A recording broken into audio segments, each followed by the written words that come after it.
Welcome to the stream. Oh my goodness. Actually, I'm just gonna turn off this music because it'll just be easier for me and I can turn you guys back up. Welcome everybody. Hi. We have so many fun friends in chat today. So welcome to this crazy fun stream. Harry's in chat today.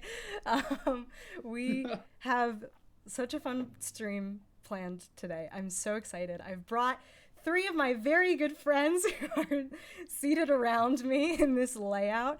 We're gonna go around and introduce ourselves, but in case you didn't read the stream title, which apparently people don't do. People don't read stream titles. Like, I always read stream titles. We are playing a D&D one-shot today that I wrote myself. If you want any information about it, you can do !Greenwood in the chat. Thank you for the hydration reminder, Dante. I have never run a D&D campaign in front of an audience before, so this will be fun and exciting. But I have 3 very, very good friends with me. So I guess we'll go from left to right above me. So Lloyd, would you like to introduce yourself? Sure, yeah. I'm not looking at Twitch right now, so I'm assuming that means I am definitely up. Yeah. Hi, my name is Lloyd. I use he and him pronouns. I am here. I've known Stella for a long time. I'm excited to be playing. I don't really have any social media that's worth plugging, so I'll instead say it's our friend Mace's birthday, so please check out his music. Store.echovessel.com. I'm wearing a shirt from one of his albums right now. If you do that, we'll be good. Hell yeah. So, hello. Vico, go next. Oh, cool. Hi, I'm Vic. I use they, them pronouns. I have known Stella forever. And a day. Yeah. And we're married, so that too. You can be jealous about that. And I also don't really have anywhere that I exist online, so you can just donate to your local food bank instead. There you go. True. Harold. Hello, everyone. I have known Stella, again, for a very long time. I've stepped on Stella's couch for like 3 years running. Yeah, that's accurate. Until people couldn't travel anymore. Yeah. I do have something to plug, which is my Twitch channel. It's my username. I'll be shitposting in chat all through this thing. But yeah, you can go to twitch.tv/HarryTomLomsom. Hell yeah. To watch me play shit and just do my whatever, one do and whatever the fuck only people do on Twitch. one and only Twitch mod. When you're not here, my chat devolves into chaos. Also, when you are here, my chat devolves into chaos, but that's fine. I'm too. mostly encouraging it, yeah. Yeah. But that's my thing. Also, That's yeah, the you vibe. should buy Macy's music, and you should donate to food banks. You should do that as well as follow me. For sure. On Twitch. 100%.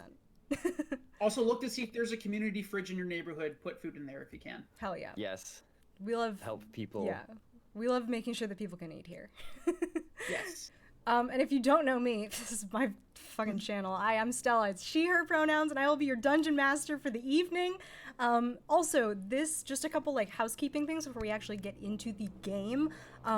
This was done because we hit a subscriber goal a little while ago. So thank you guys so much for all of the love and support you guys have been giving me on my stream these past few months. Shout out to Harry for teaching me how to use OBS because this is the one thing that's keeping me sane. So again, thank you guys so much for like making this happen. I've never, again, run a D&D game in front of an audience, let alone a stream. So please be forgiving. If there's technical issues, just shout them in chat and we'll try and fix them on the fly. Birdfax, thank you for gifting 5 subs. You're a god. Please drop us a bird fact of the day. I really appreciate, again, all the love and support. That's actually a good thing. So I'm having alerts go up in the corner there. And Chip, thanks for the resub. But they are muted so that we don't kind of like get a lot of like sounds going on all at once. We want to be in the story. The other thing that I just want to tell you guys in chat is that because we're doing D&D, I am not going to really be reading chat super a lot. I have it open for sure. You guys are still there. I know I'm like really super interactive with chat all the time and love to like, you know, talk to you guys as much as possible. But for the sake of like moving the story forward, please understand that I won't be able to talk to you guys a lot today. But feel free to, you know, shout out things in the chat and, you know, have a good time, obviously. And also don't be fucking rules lawyers. That's the other thing. I've seen way too many women on the internet get hate for playing Dungeons and Dragons. I know I'm the only woman on this screen right now, but like I swear to God, if any of you come for me for not knowing the rules of Dungeons and Dragons, the books are like 300 pages long. Yeah. That's Very it. heavy. Yeah, those books are really heavy. Also, rules lawyering is bad, and it's Yeah. more fun when you don't pay attention to them. True. So back It's off, fun to loser. play a game. Also, dragons, not even real. True. So that is like, also what are you getting fiction. into tizzy about? You know, It's Oh it's my all God. made up. Oh, we they're got not gonna know. Wait, guys, we got a I'm bird gonna fact. reality shift into the realm where dragons are real. That's what we're doing right now. Yeah, for sure. Wait, we got a bird fact real quick. Ducks and other waterfowl yeah. molt all their feathers simultaneously, so they are both hideous and unbuoyant until they grow back. What? I gotta redo my character again. Amazing. Cool. Also, chat, like, if the levels are bad, like, this is my first time doing, like, a Discord call as a stream, so, like, let me know if things sound bad. But it looks pretty good on my end. Shall we start playing D&D? Do it. Let's play some video games. This is my favorite video game. Dungeons and Dragons. All right, here we go. Let me get you guys. I'm also using, this is like just showing how much I need a second monitor. Holy shit. Like, There's a lot of windows. There's too many windows happening all at once. Okay, Looking like there a we go. dang cathedral. No. Oh no. Oh god. All right. Are we ready? Here we go. Do it. Every summer, deep in the heart of the Greenwood forest, adventurous children gather for 2 months of sports, arts and crafts, magic, and friendships that will last a lifetime. Camp Greenwood is known across this continent as the premier hub for scouting and preparing the next wave of adventurers who will aid townsfolk ravaged by gnolls, clear out mines overtaken by hobgoblins, and get so drunk across the land that underfunded taverns can stay open for business. The best of the best are trained here, and every so often those campers become counselors and teach the newcomers their skills. The campgrounds itself are beautiful, nestled inside the forest, rolling hills dotted with cabins where campers gossip and rest their heads, open fields designed for all types of activities, from archery to baseball to defensive magics. A large glistening lake rests in the center, surrounded by large buildings, a dining hall, an infirmary that doubles as a non-denominational worship space for clerics, a staff house, a guild hall, and back from the center of the lake, jutting out of the water, also stands a tall obelisk, a black at its core, large monolith, but dotted with swirling purple energy, spews an absurd amount of magical force into the air, creating a large visible force field that surrounds the entire campus, protecting it from harm. Camp Greenwood is entirely safe. Its surroundings, however, are not. Greenwood Forest is notoriously full of dangerous entities, making it the perfect training ground for a new crop of adventurers. While inside the walls of Camp Greenwood, everyone is perfectly safe, but out there, amongst the darkened forest floor, who knows what could be hiding? Ooh. I also just realized that I am frozen currently. Everyone except for Harry is frozen currently on the stream. That's fun. What if I do this? That's weird. Oh, there we go. Were we just listening very intently? Yeah. Wait a second. That's accurate to how it was. There we go. I fixed it. We're good. All right. Alrighty. So, to start off, to introduce our brave heroes, our brave adventurers, I would like each of you to roll a d20 to see who will be introduced first. Oh, golly. Okay. I straight up just lost my d20 for a second there. It's like the most important dice. What are you doing? It was immediately in the eye line behind my microphone, so it was just non-existent to me. Wow. I got a 19. Okay. Whoa. I got a 4. Good. Hell yeah. I got an 8. All right. So we start off here. Yes. Yes. Good. Very good. All right. So we see a large dirt pit with grandstands on all sides, the emblems of Camp Greenwood next to banners and plaques of color wars and competitions plastered along all the sides of it. In the center are dozens and dozens of wooden stakes, and 2 campers stand balanced atop them across from each other like they're about to spar. On one side is Chip Fletching, a yoked-out 15-year-old half-orc fighter. On the other, Marcus Hornsby, an equally yoked-out dragonborn paladin. Standing atop of the central palisade on the outside of the ring stands our first party member, standing tall and proud, about to instruct these 2 yoked-out teenagers on how to fight. Wearing a gleaming whistle dangling from his neck. Ethos, would you like to introduce yourself? Yeah. So my character's name is Ethos Lambency. He is a leonin, which means he is like an anthropomorphic lion guy. He's about 6 feet tall, around 21 years old. Flowing hair, bright red clean hoodie, mesh shorts any season, all like pretty much 365 days a year. He has like those those like obnoxious sports sunglasses you'll see like baseball players wear that like go all the way around. He's got those always like on his forehead. He's got like a big great sword that's usually just like at his side, handles it like a hockey stick. And sorry, just a wave of ATVs just went by my front window. It's fine. Everyone in my stream is very used to the sounds of New York roiling outside my apartment. Anyway, so he's standing out there, he's watching them, and like you said, he's got that whistle around his neck. That thing never leaves. He's a D1 athlete, student athlete. If you can hit, push, or dunk on someone in it, he considers himself master of it. Excellent. Yeah, so Ethos is standing on this palisade. I assume he's got like one of those megaphones that's just like a football pep rally style megaphone, and these 2 kids are waiting for your signal and kind of like waiting your instruction. All right. So yeah, you've got Marcus on one side and what's his name, Chip on the other. Right. Sorry. All right, boys, we're gonna see a good, clean competition. I want nothing below the waist unless you can get away with it. Aim for the head. If you're not swinging to win, you don't even try swinging.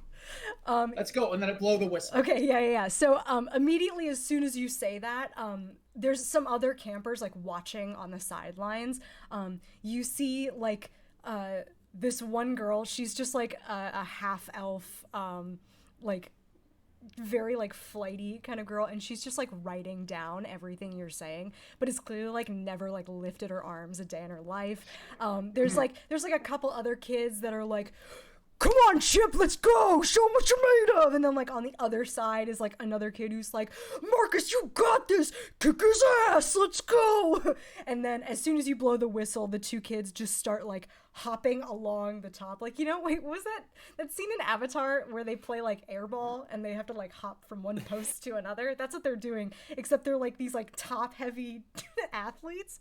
And they just start going at each other immediately. Like Chip just starts like swinging for the kneecaps, trying to get him to like fall over. And then Marcus like expertly like leaps and dodges over his staff that he's using. And they start absolutely pummeling each other.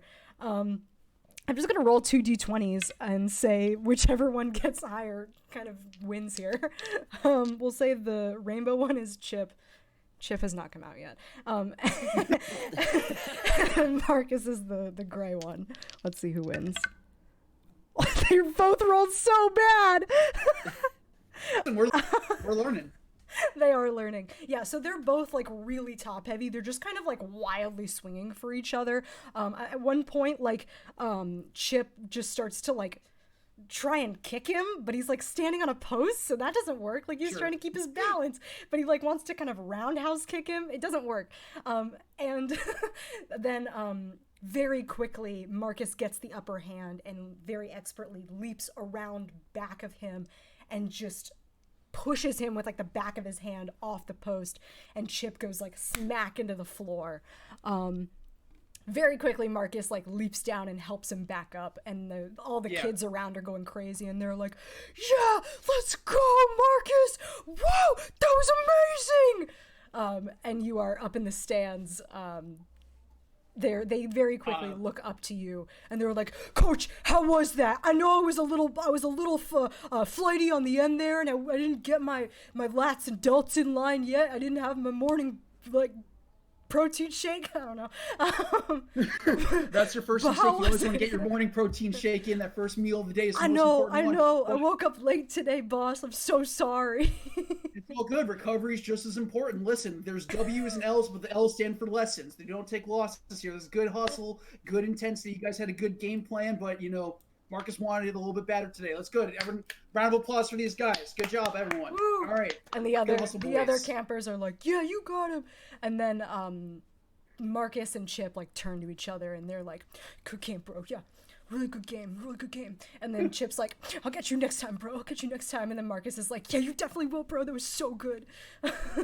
And they walk off. While that is happening, we are going to cut over. Remy, Vic, you got a 4. And then Harry, you got an 8. Okay. So we cut over to the very, very edge of Camp Greenwood. The way that the force field works is it kind of cuts into the woods. So there is a section of thick forest that is protected inside the camp. So at the very, very edge, deep in the thicket of the on-campus woods, sits a group of campers. They are all around 8 or 9 years old. There's maybe like 9 or 10 of them. Couple halflings, couple dwarves who are like really, really small, couple human kids. They look terrified. They look absolutely terrified. They look like they have not slept. Their faces are covered in dirt and grime.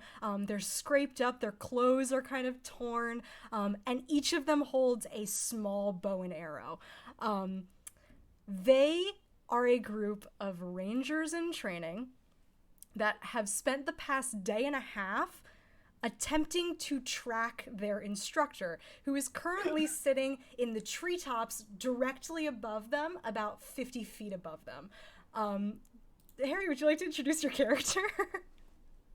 Yeah, my character is a guy called Tim Buffell. Breaking the rules here, he is a skeleton man.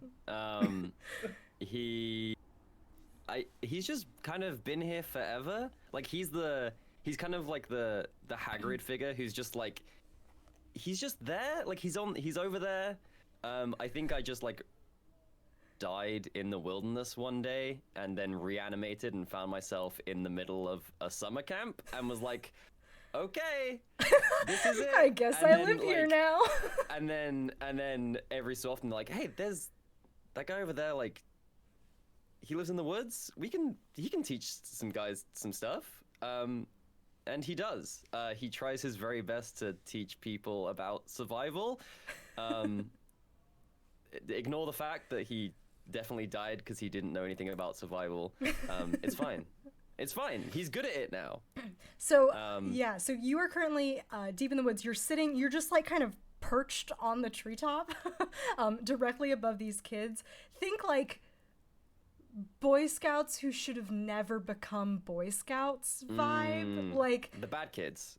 Little bit. Also, like I'm picturing a cross between like the Stand By Me kids who got like their blood sucked by leeches way too quick, mixed with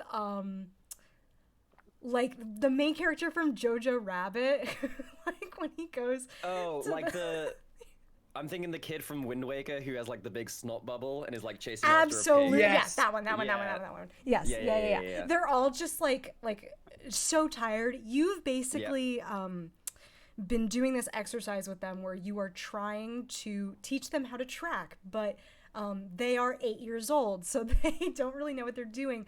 But you've essentially kept them awake for roughly a day and a half, and they are starving. And one of the kids you hear from down below goes, "Mr. Fell, we're so hungry." And then another one goes, "Shut up, Jimmy. He's gonna be mad if we don't find him."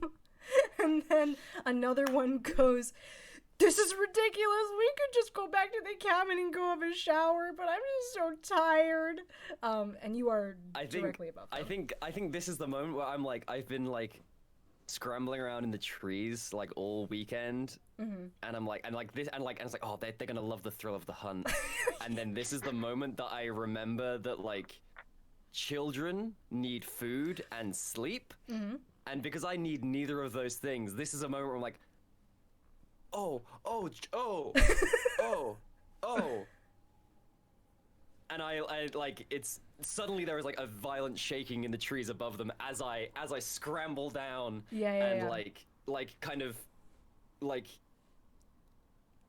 I drop to the ground, but like my feet drop first, and then like the rest of me goes blah blah blah blah.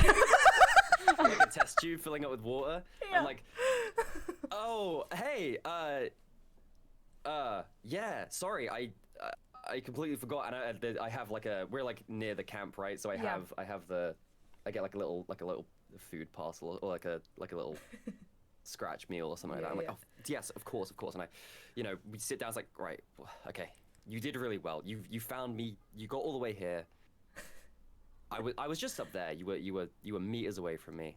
Let's call this a win, kids. And then we sit down, and I light a fire real quick, and we spend like we have like a little debrief, basically. Like, yesterday you were really close to me. Like, you tracked me all the way to the edge of that clearing, but like you were on the we were over there, and I talked them through like what we've done this past like day and a half or something. Yeah. And we have like a little sit down, and I basically apologize profusely for forgetting that they were mortal. Yeah, and I think the kid. We brew some tea. And yes. I think the kid who was like shouting for you, who I think I on a whim named Jimmy. Yeah. His name is Jimmy now, if it wasn't before. Jimmy basically puts a hand on your shoulder, and your bones kind of go like, and he goes, "It's okay, Mr. Fell. We need to shower and eat and sleep, and you just forgot that, but that's okay. That's all right." And then like there's still like a couple kids who are like a little scared of you. Like it's like their first summer, and they like just met a skeleton for the first time, and they're just kind of like sitting there with their teacups, like kind of like eyes darting back and forth between like their friends and you, and like the path back to camp, seeing if they should like run away. But yeah, you have this nice little debrief session with these little kids. They drink their tea. While that debrief is happening, we are going to cut over to the middle of Camp Greenwood, where a big central lawn sits between the lake and the dining hall, where a few campers are sitting around a fire pit practicing music.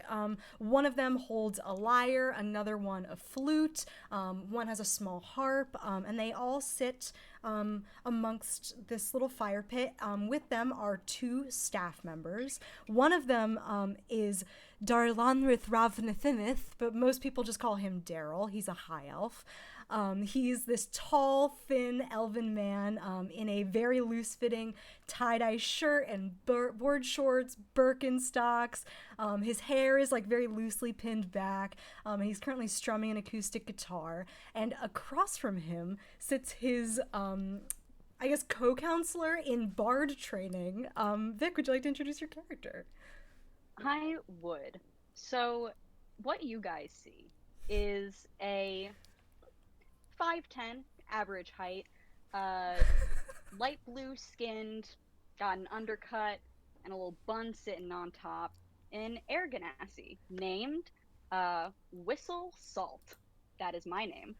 And what Whistle's wearing is a white muscle tee that's cut a little inappropriately low, is what I'll say, is the armhole, and bike shorts underneath that go to the knee, and strapped to the thigh is a scimitar that's just waiting there. I would like to use it, but instead I am playing the pan flute, just diddling out a little tune for these kids, accompanied by a story about a really cool sword fight I had with an ogre. Yeah. I think most of the time Whistle is in the dirt pit and like other types of like training grounds, but Daryl has convinced you that he needs your help in this what he calls jam sesh. So Daryl is sitting there strumming the guitar, definitely has just finished up playing Puff the Magic Dragon, or in this case, the D&D version of Puff the Magic Dragon would be like Puff the very real and scary copper dragon. Puff the normal dog. Yeah. Puff the extremely normal dog. And is basically telling these campers, guys, all you really need to do is just, sometimes you just need to sit around fire and jam out with your bros. And sometimes that in itself could be an adventure. You never know, man. Like, look at this adventure that we're having right here before lunchtime. Like, it's... God, I love you guys. And the campers are just kind of like playing their instruments and they're like looking at each other like, yeah, Daryl, you got it, bud. What is Whistle doing during this jam sesh? Whistle is playing along, but is, when you sing in choir and you're like not really singing, 100%. like that's what Whistle is doing with the band. It's just kind of like going along. And I think with some of the littler kids, I keep being like, do you want to go arm wrestle later? Do you want to arm wrestle? I can teach you how to arm wrestle really good. Yeah. Because if you don't win, you lose. And then I go back to playing. Yeah, so you're sitting next to, let's say, like this dwarf girl. Her name is Elena. Or, no, it's not. It's named Emily. Her name is Emily. Her name is Emily. She is like, she has like a small ukulele, let's say. she's just been like given it and is holding it and is like trying to play it, and it's like maybe not, doesn't really know how to play the ukulele. And you lean over to her and you say that, you whisper to her, you want to go arm wrestle later, and she looks up at you and is like, can we go arm wrestle? This is so boring. Like, I'm not even a bard. I'm a barbarian. I don't know why I'm here. This elf just dragged me along. Confused? Mate, barbarian. We should check your registry. Oh my and God. see that you're in training correctly. Oh, Maybe that's a really great way for us to get out of this. yes, Hey, yes. Daryl, Okay, cool. Daryl. Yeah, man, what's up? Emily? Yeah, I saw her sitting by the lake and she looked kind of lonely, so I just picked her up and brought her over here. No big. Yeah, no big at all. But I think that there's been a problem with her registration, so Oh, I'm actually gonna go and help her dude. out. Okay, have fun. It Later, sucks so skaters. And he like goes back to playing the guitar. Got to go. So you and Emily start to walk off, probably towards the main office. You go help Emily sort out her registration. And at this point, kind of as Whistle is helping out Emily and Ethos is finishing up his training session with the boys, and Timber is having this heart-to-heart with these little 8-year-old kids, you hear a horn ring out across campus signifying the lunch bell, and it is now lunchtime at Camp Greenwood. So you all gather in the dining hall, and our 3 characters here today grew up together at camp. You all actually, even Timberfell, who's just kind of always been here, was kind of brought into the fold with these other 2 as a little adventuring party. So you guys all find each other and sit together. You see in the back towards like the window where you can pick up some food is the cafeteria manager. His name is Chef Ronaldo. He's a big giant bugbear who's wearing like a shirt that is just all made out of hairnet material to keep his fur out of the food. You see a couple other like counselors walking around. Kids are grabbing grilled cheeses and stuff. You see a couple other counselors sit down at your table with you. There's another genasi, a water genasi, who is a lifeguard, classic, Red Cross tank top and whistle. His name is Keith, sits down with you guys. And another familiar face, the arts and crafts instructor, who is a golem, a clay golem. She's really good at pottery. Named Sylvia, comes down and sits with you. And you guys are here at lunch. Is there anything you guys want to discuss with each other? I think like Keith and Sylvia come up to you and they're like, "Hey guys, how's it going? Like, how was your morning? Hope it went well." It was fine. For such a stoner, Daryl is like always on my ass. That man is an idiot. I just. This is Sylvia talking. That man is such a dumbass. So chill, but then he always finds me and like makes me do something I don't want to do. And it's like I'm fine for a little jam session, just not with him. Just not with him. Okay. I mean, we all work here, right? I mean, it's like... I know. Airing my grievances. I get it. It's like, we've all been coming here for so long where it's kind of hard to forget sometimes that we're, working here and not campers anymore. I get it. I'm just like eating 3 sandwiches and carb loading, crushing some sandwiches. Just stacked on top of each other, all in your big giant paws. Crushing some sandwiches, boys. Yeah. Keith chimes in, the lifeguard, and is just like, "Yeah, man, I kind of wish when we could still be campers. It's a lot of responsibility, like molding these young minds, saving lives. Like, I had to drain out some of the lake yesterday because like a kid got stuck down in some seaweed, and it was like, I got to do this again. Like, I just want to go swimming myself. I miss the open waves. I'm excited about tonight, though. Are you guys excited about tonight?" Oh, wait, what was tonight? Oh, I am. Oh. I'm not expected to remember most things. I am not smart. That's fair. Sylvia pipes up again and says, "It's another party test. They're sending another adventuring party into the woods." Yeah, no doubt. I definitely remember. Those are always so fun, though. I thought we were just having a party. I mean, it is a little bit of a party, right? Like, it's like we get to all gather together and like send them off and then hope they don't die. You know how it is.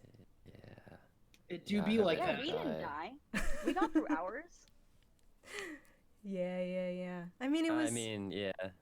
Kind of think of it... Sorry, I can't die, so, like... Do you guys...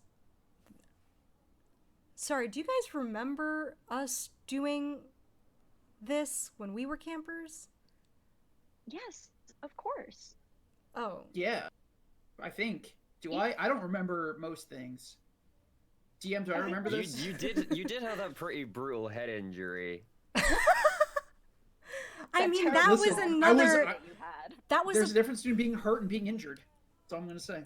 Yes, Ethos, you're so right. That was a fluke kiln accident that I don't like to talk about.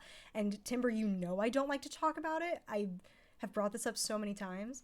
Can I get history checks from all of you guys real quick? I'm remembering another head injury. We're talking about 2 separate ones. No. Sure.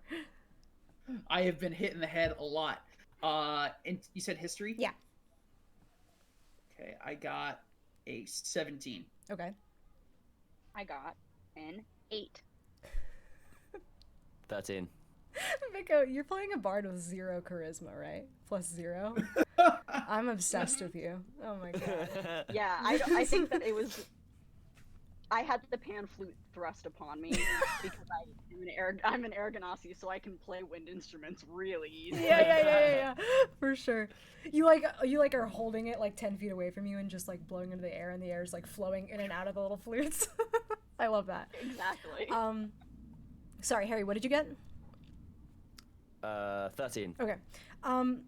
So all around, I think all of you guys, like, it's been a while since you were campers. You kind of remember this tradition of sending an adventuring party of campers, probably around when they're like 13, 14, 15, like their later years as campers, into the wood outside of the force field to kind of collect some materials for the protection of the camp. And this became like a test of, their adventuring skills and endurance, and just kind of how well they could handle themselves out in the woods.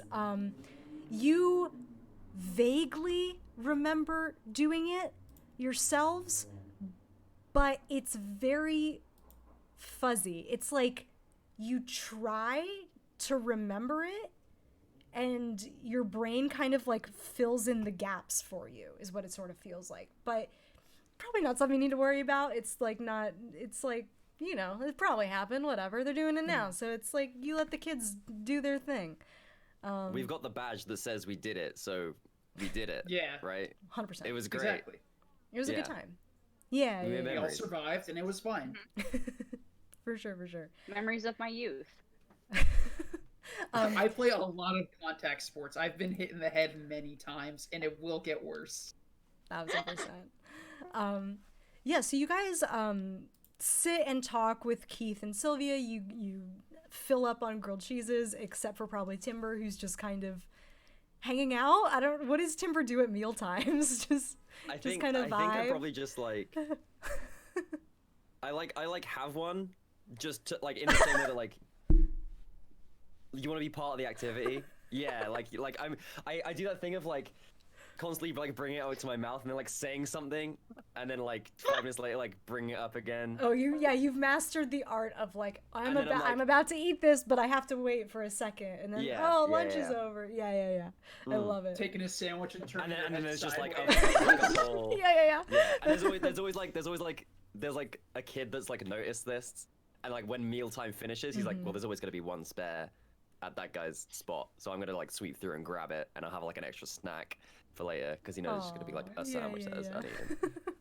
I love it. So yeah, you guys have a great rest of lunch. I think while you guys are talking about this test that's happening tonight, I think Keith brings up that he's kind of a little worried for the group, but I don't think he's like, he doesn't go into it too much and kind of just like brushes it off, and he's like, they'll be fine. And yeah, lunch ends. You guys go about your afternoon activities, helping out kids, making sure they're ready to become adventurers when the time is right. And then later that night, as the sun sets, you guys gather in the guild hall. Basically, there's a building on this campus that has been set up like a real life guild hall, kind of as a little like testing ground for what to expect when you're adventuring, which should absolutely be a in-canon D&D book. Wizards of the Coast, hit me up. That's a great idea. So yeah, you guys are all gathered in this hall. Up at the front, there is kind of like a small little stage, nothing too large, but on it has like a little podium. It's got some chairs for kind of like the senior management of the camp, the senior staff, including the director, whose name is Jeannie, who is a human sorcerer. She's been running the camp for as long as you guys can remember. I have the hiccups. And next to her is the head nurse, whose name is Jenny. She's Jeannie's sister. She's a cleric. There's a couple more folks. There's like the ladies who run the office. There's a couple like other kind of staff members, and then chairs right in the front row for the 4 kids whose adventuring party is going out into the woods tonight. You guys all, I assume, sit together, or I shouldn't assume that. Where do you guys sit? I think that's a fair assumption. I think we probably sit together. Mm-hmm. Are you like Definitely. towards the front, towards the back, kind of just like hanging out on the side? Like what's... I think hanging out on the sides. I think I challenge those to a thumb wrestle. Excellent. Very good. You're just kind of not really paying attention. Just like, who wants to fight we're me? Just present. Yeah. We've been dealing with kids all day. This is our time. 100%. Yeah. So yeah, the whole camp is gathered here. There's you guys. There's a bunch of other kind of like groups of counselors who are also adventuring parties. There's a bunch of kids who are like in either their like already formed adventuring parties or just like group of friends. The group that's like all living together in one cabin is together. Everyone is here. It's like packed. Some are sitting on benches, some on the floor. Everyone's just kind of gathered in here. And Jeannie steps up to the podium and kind of gathers everyone's attention and kind of like raises her hand and kind of like lowers it, like a kind of like signaling of like, everybody quiet, and the whole room kind of goes quiet. And you guys, despite just kind of being there, can't help but just kind of focus up here. And she goes up to the podium and her voice echoes to the back of the hall. She's a very charismatic woman. Everybody really, really loves her. And she says in front of everybody, "Welcome, Camp Greenwood, to another final initiation test of loyalty, of strength, of endurance, and of the party, the adventuring party, what we're all here to achieve, to make friends, to have fun, and to form connections so that we may venture out into the world and release a new crop of adventurers so that our world may remain safe." And like a bunch of the kids are like, "Yeah, woo, that's gonna be us someday, woo!" And the kids up front, you can see the four of them like sitting in the chairs up front, look like very, very still. Like they are hyper focused on her, but like it's clear that like some of them are like shaking, nervous, like very scared.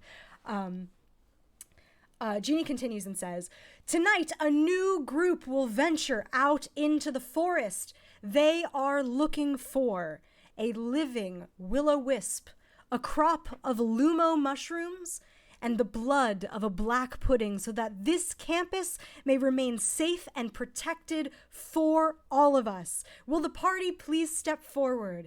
And you see four campers come up onto the stage.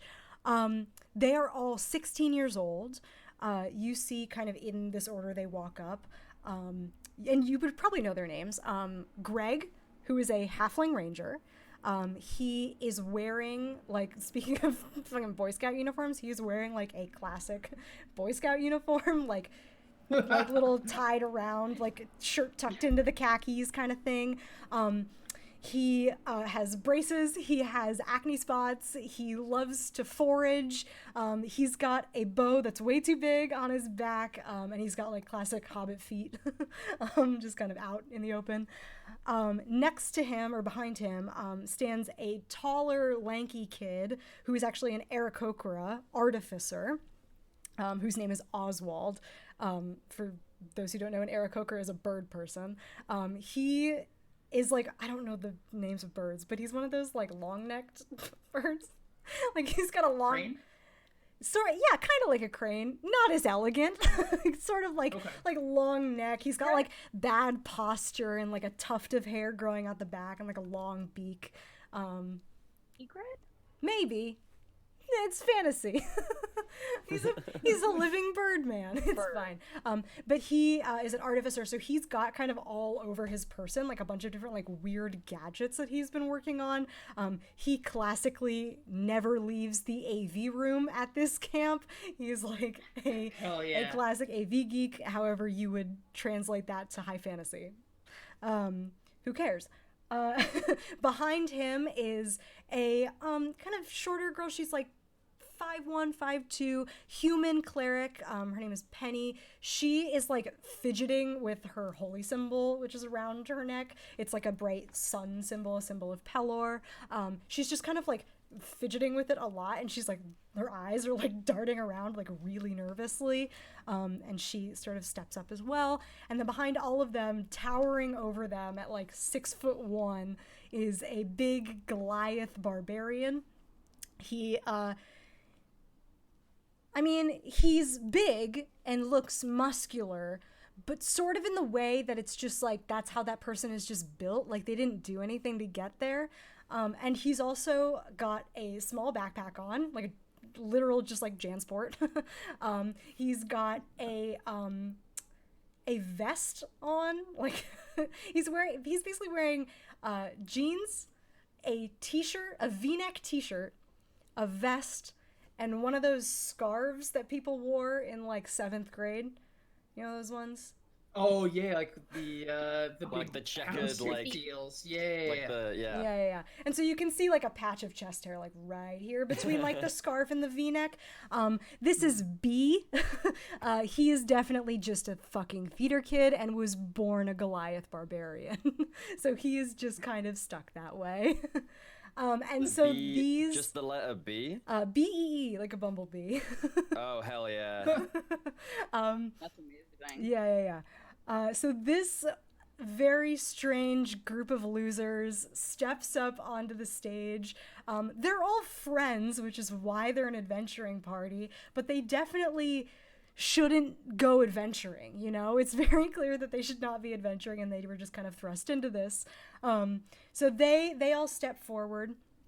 And Jeannie looks over to them and kind of like addresses both them and the crowd, and says, "This is a great honor, and I have the utmost faith in these 4 to bring pride to Camp Greenwood." And the whole room kind of like erupts in like cheers and applause, and all that. I think Ethos is being particularly loud because I think he's just excited to be cheering for something. Yeah, 100%. Just real stoked Ethos about being in the crowd. loves a good cheer, a good kind of like everybody, a slow clap that everybody builds up together. Yeah.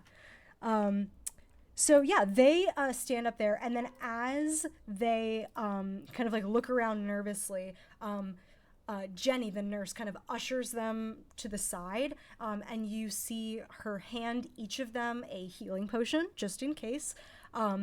And then Jeannie continues, and she says, "As is tradition, we will issue each of our brave heroes a magical item to aid on their quest." So I'm going to roll some dice here and see what items these kids get. And basically behind them is sort of, it's basically just like a large like bingo thing, you know? Yeah. And so... Wait. That's literally that exact. That's the scarf. That's the scarf. That's the scarf he's wearing. I can't For anyone wondering in chat. You Yeah. can't see it. You're too far. Oh. Move it Oh. over your It's out face. of it. Yeah, there it is. Yeah, that's 100% it. That's 100% it. Yeah.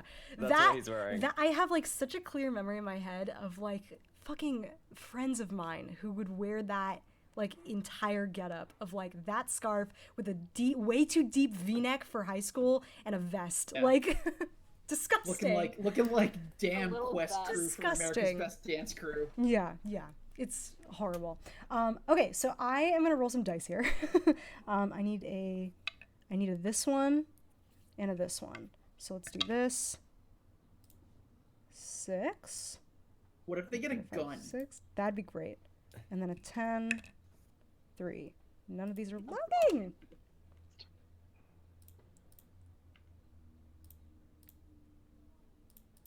Oh God, it's not loading. Oh, there we go. Okay, I got it. Okay. 3. So, who is it? Greg steps up forward, reaches into this like giant bingo wheel of magic items, essentially, and pulls out a rod. It looks like a weird kind of like scaly covered rod, and this is the rod of the python, which is Whoa. very, very powerful. Okay.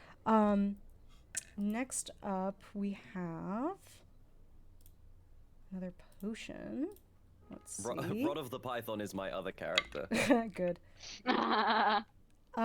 Next up, the artificer Oswald steps up, pulls out a glass bottle, and it's kind of like this swirling green liquid, and he pulls out a potion of remove blindness deafness.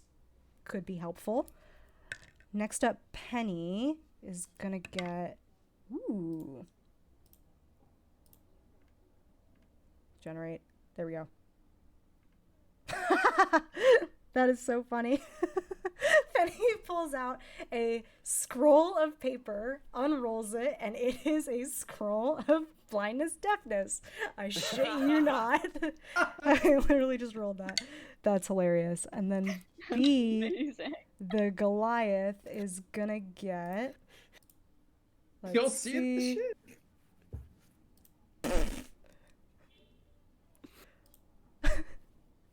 B reaches in, pulls out what sort of looks like a rod, but then he splits it, and it's a set of nunchucks that are glowing. Hell yeah! These are +2 nunchucks. And he just kind of We like found Lloyd's favorite kid. he just kind of like whips it around and like hits himself in the arm, and he's like, "Ow!" The technique. I lean over to Ethos and I'm like, his technique is pathetic. We'll work on it. We're gonna have a special nunchuck seminar. So once these kids kind of get all their magical items, the whole camp sort of starts to file out and gather towards the edge of the campus. Basically, the way it's kind of laid out, if I can sort of describe it, is that lawn where Daryl was having his jam sesh with Whistle earlier. Towards the edge of it is a section of the force field, the barrier, essentially. And the whole camp sort of walks together over there, and you watch as these 4 kids stand directly behind the director, Jeannie, as she lifts her hands, and you watch as just a section of the force field gets pulled apart like a curtain. It like literally looks like fabric just getting like pulled up. She hands them a magical flare and a little stone that you would recognize as a sending stone. And you watch her kind of lean in and whisper, like, just in case. And she sends them on their way. The camp is like cheering for them some more as they head out. And Jeannie pulls the force field back down. You get a brief look outside of the force field. And it's sort of like, it's nighttime now. The sun has kind of like just gone down. It's about like, probably like 8 o'clock at night or something. And you get a glimpse outside, and it looks extremely dark out there, and quite scary to even you guys. But sort of as quickly as you have that thought, the force field is back, and it just has the appearance of the rest of the forest. The camp starts to disperse, but then Jeannie actually runs up to the 3 of you and pulls you aside. And she says, "Hey, guys, I have to talk to you guys about something. Can you step into my office real quick?" Can I do like a Sure. insight or perception check on her? Yeah, 100%. Do an insight. Cool. Roll the d20. Alright, I got it. So it's a 16. My modifier is 2, so that is an 18. Okay.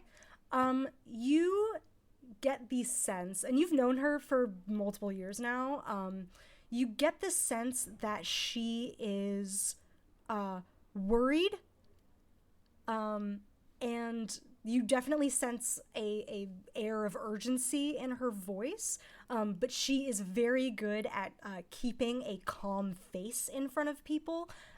So she is presenting herself in a way that's just like, I just need to talk to you for a second. But you get the sense that like this is important. So yeah, she beckons you into her office, and she sets the other half of the sending stone in front of you, and says, "Listen, those kids that we just sent out there, not my best and brightest, I will say. We are dealing with a lot of kids recently who, I won't say are here because of their parents' money, but that certainly helped. So they're great kids, but I am nervous that they are going to simply just die. So other half of this sending stone works basically like a walkie-talkie. Wink. If you guys could just keep an eye on it, and if they reach out, just because I've got a lot going on tonight and I want to make sure that they're going to be okay. But if the sending stone goes off, just find me and let me know. And if need be, I may need the three of you to go after them into the forest. Is that okay with you guys? Yeah, maybe we should who wants to do some stretching and warm up a little bit? Yeah, should we kind of be more proactive about this? Yeah, I feel like Re- maybe we should be shadowing them already. If we're that Well, worried about this. I mean, that's not a bad idea, actually.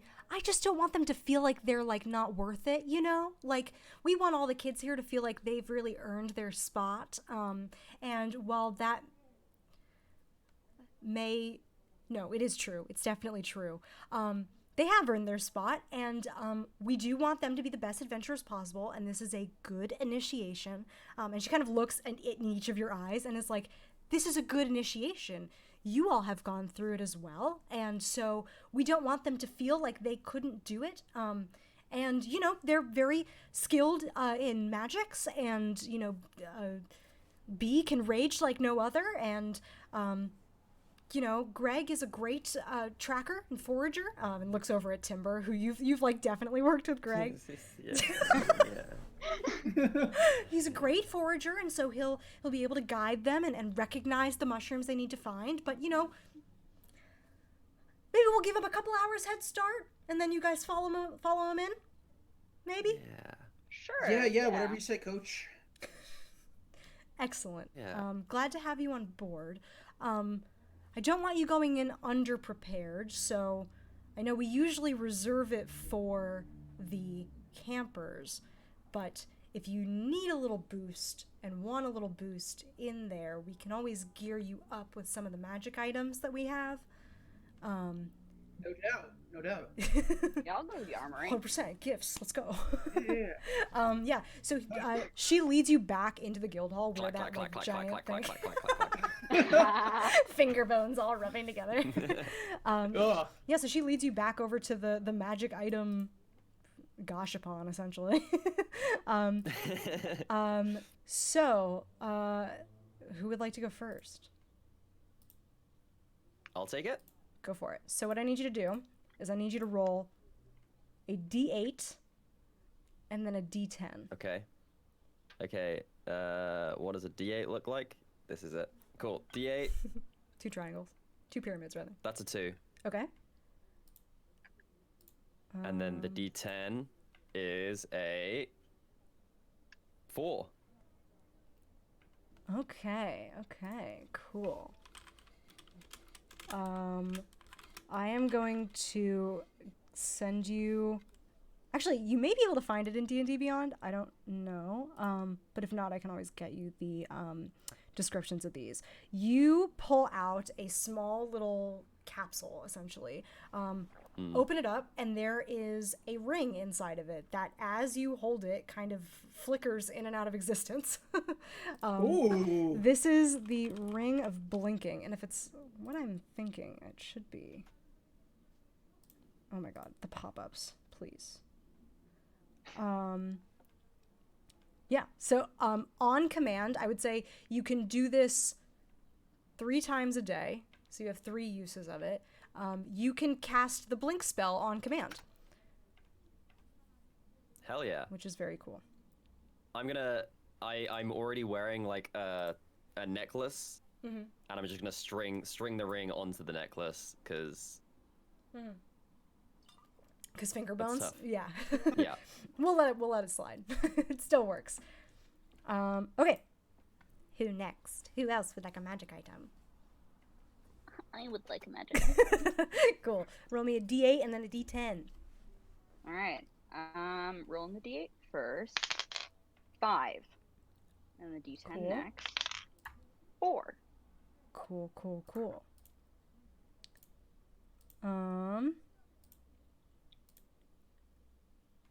Ooh, very cool. So you reach in and pull out, and similar to the kind of it looks like kind of like a map case essentially, or like a poster case, but kind of small. You pull out a little scroll case, and on the scroll is written a 5th level dispel magic. Ooh. And what's the other one? 5th level dispel magic and a normal level, whatever the level is, spell protection from energy. Ooh, I can be protected from energy. Yes. Protected from vibes. Yeah. I do wish that were me. God. Yeah, so you have those 2 scrolls. No bad vibes are gonna touch me today. Also, as a reminder, with the way that scrolls work, because I don't think just in our games we've used them in a while, anyone can use them, but on their use they disappear. So yeah, cool. All right, Lloyd, roll me a d8. A d8 and a d10, or just a d8? One and then the other. D8 first. 8. D8 is a 2. Okay. And then the D10 is... That is a 5. This is great. This is so fitting. Uh-oh. So you reach in and, similar to Timber, pull out another kind of like capsule, and you open it up and there is a ring inside of it. This ring is adorned, like the little like ring part where you would put a diamond, or like the inset part is in the shape of a lion's head. And you have gotten the ring of animal friendship. Yo! So very similar to Harry's ring. 3 times a day you can cast animal friendship on command at will. That's a spell. So Thank yeah. you. So tight. Thanks, Coach. You're so welcome. Alrighty. So you are geared up with magic items. You take the next like hour or so to kind of like kit up your armor and like gather any weapons you might need. If you head over to the infirmary as well, Jenny will also hand out to each of you a regular healing potion as well, just in case. Gotta have it on lock. Mm-hmm. Love that. 2d4 plus 4. We have like a secret handshake that we do. 100%. Yeah. What does it look like? It's like, is it like the Parent Trap handshake, or is it just kind of like? Ooh. No, I think it's just like a little. I think it's just like a little doodad that we do with our hands. Oh yes, it's just this. It's just Just this holding this fingertips. It's that. Lightly touch. Despite everyone else telling him that it's not a part of the handshake, Ethos does hit a dab every time afterwards they do the handshake. Oh my god. Yeah. 100%. I love it. Naturally. Alrighty. So you guys spend the next like hour or so, like I said, like getting kitted up, and it's pretty late at night, so kind of in the evening, so you see some counselors kind of like hanging out after the kids have sort of gone back to their cabins. A bunch of the lights are off in some of these cabins, especially like the younger kids are asleep already. It's maybe like 9:30-ish, close to 10 o'clock at this point. And before you even go find Jeannie to let you into the forest, who's holding on to the speaking stone right now? Okay, Whistle's holding on to the speaking stone. From your pocket, you hear, "Hello? Oh no. Oh man. Guys, we've got a call coming in. Hello, this is your counselor speaking. Oh no. You hear on the other end Oswald, the Aarakocra, just be like, "Hi, we got a problem out here. It's real dark and scary, and we don't know where we are. Greg's currently strung up in some branches, and I don't know how to get him out, and Penny's just crying, and B has run out of his rage already, and he doesn't know what to do,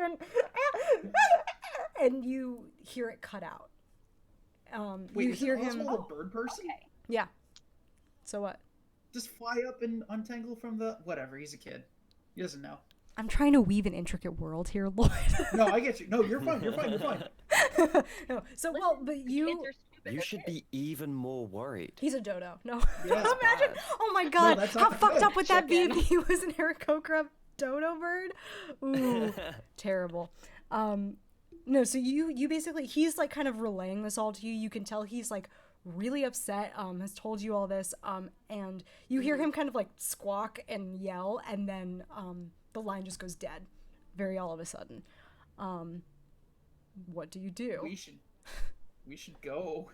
We should go, like, right now. Yeah, I think this is a case of like pulling the bag straps on and just like walking out and be like, Yeah. here we go. Yeah. Bread in your mouth. Let's go. Yeah. Yeah. For high school. Yeah. Cool. So you guys, A little night job. run out, go find Jeannie, and relay to her what you heard on the speaking stone. And she immediately beckons you over to where she let the kids out into the woods. She has you light up torches, because now it's like literal nighttime. So you all are carrying a torch, and you watch as she pulls back the force field again, and you wander into the Greenwood forest away from camp.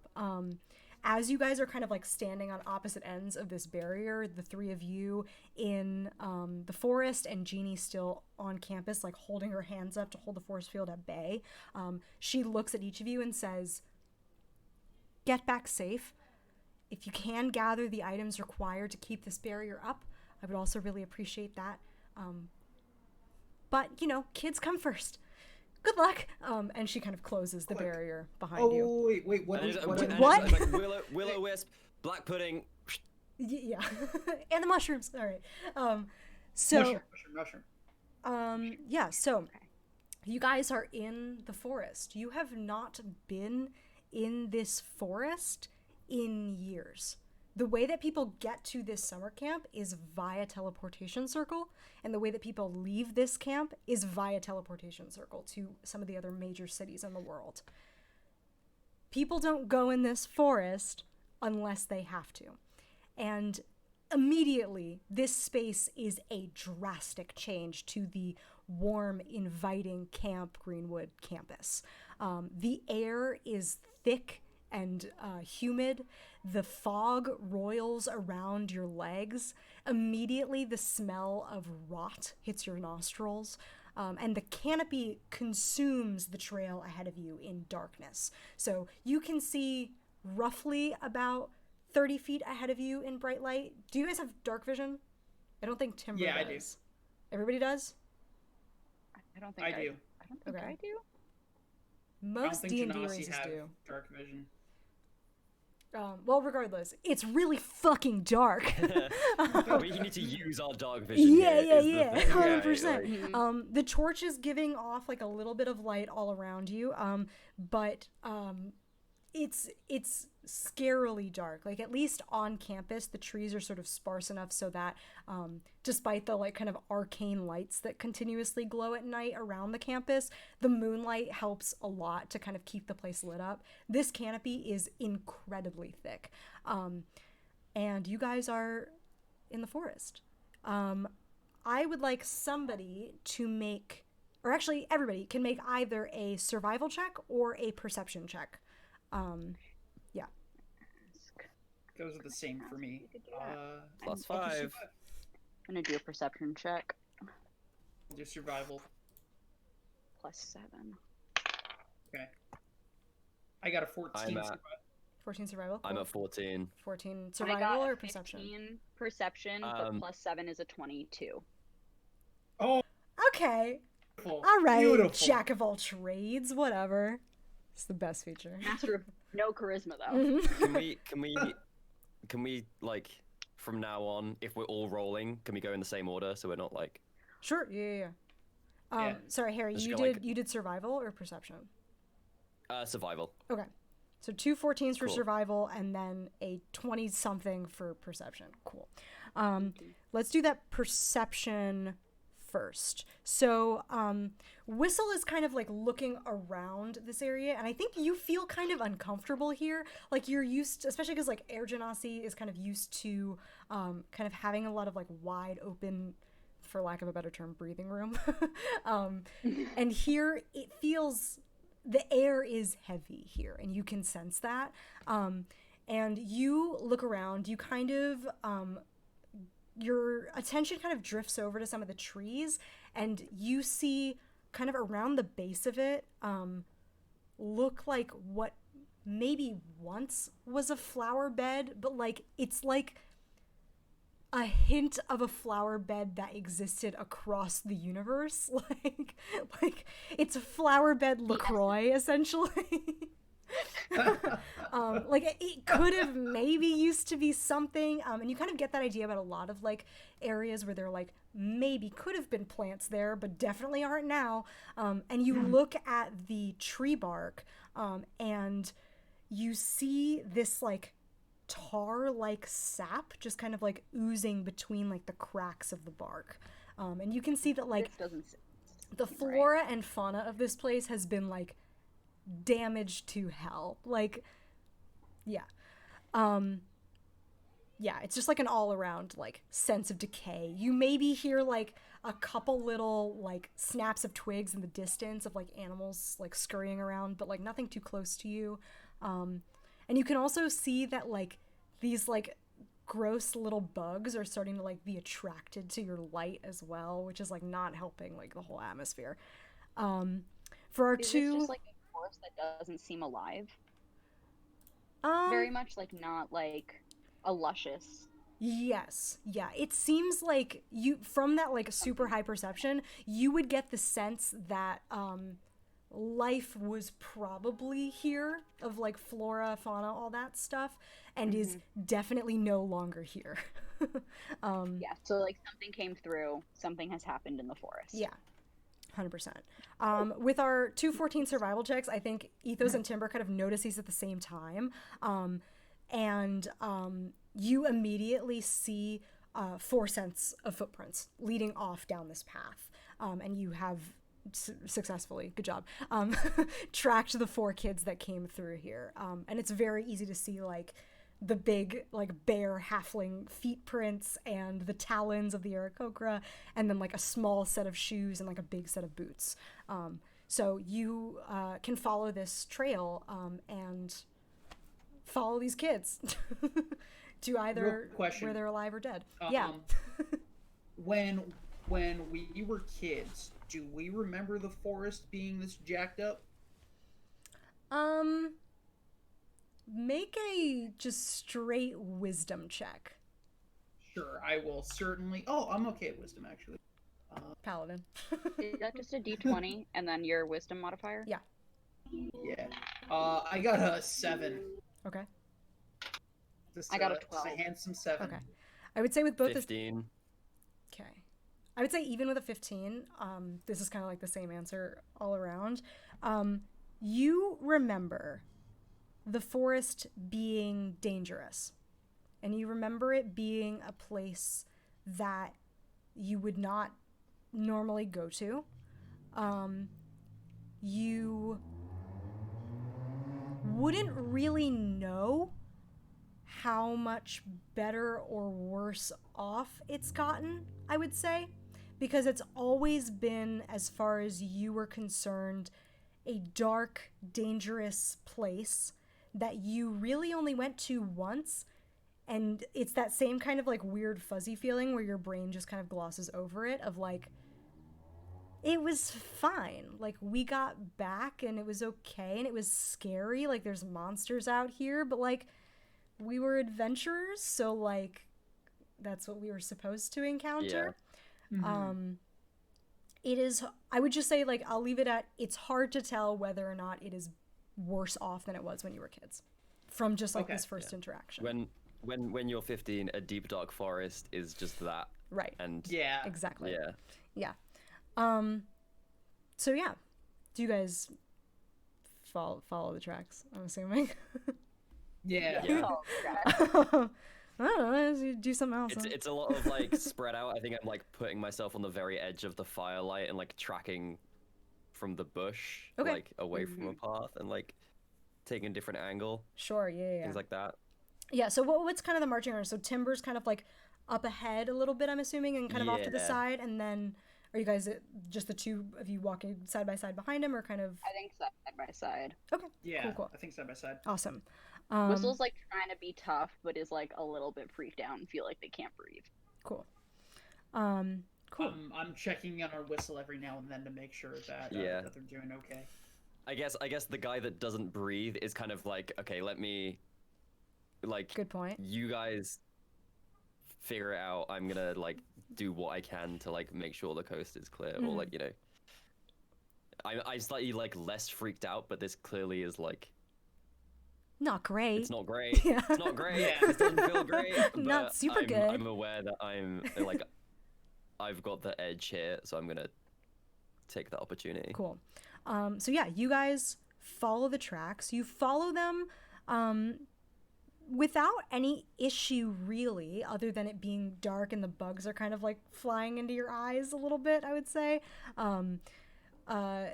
For about 40-ish minutes, 45, almost coming up on an hour, you think, and you come across a large clearing.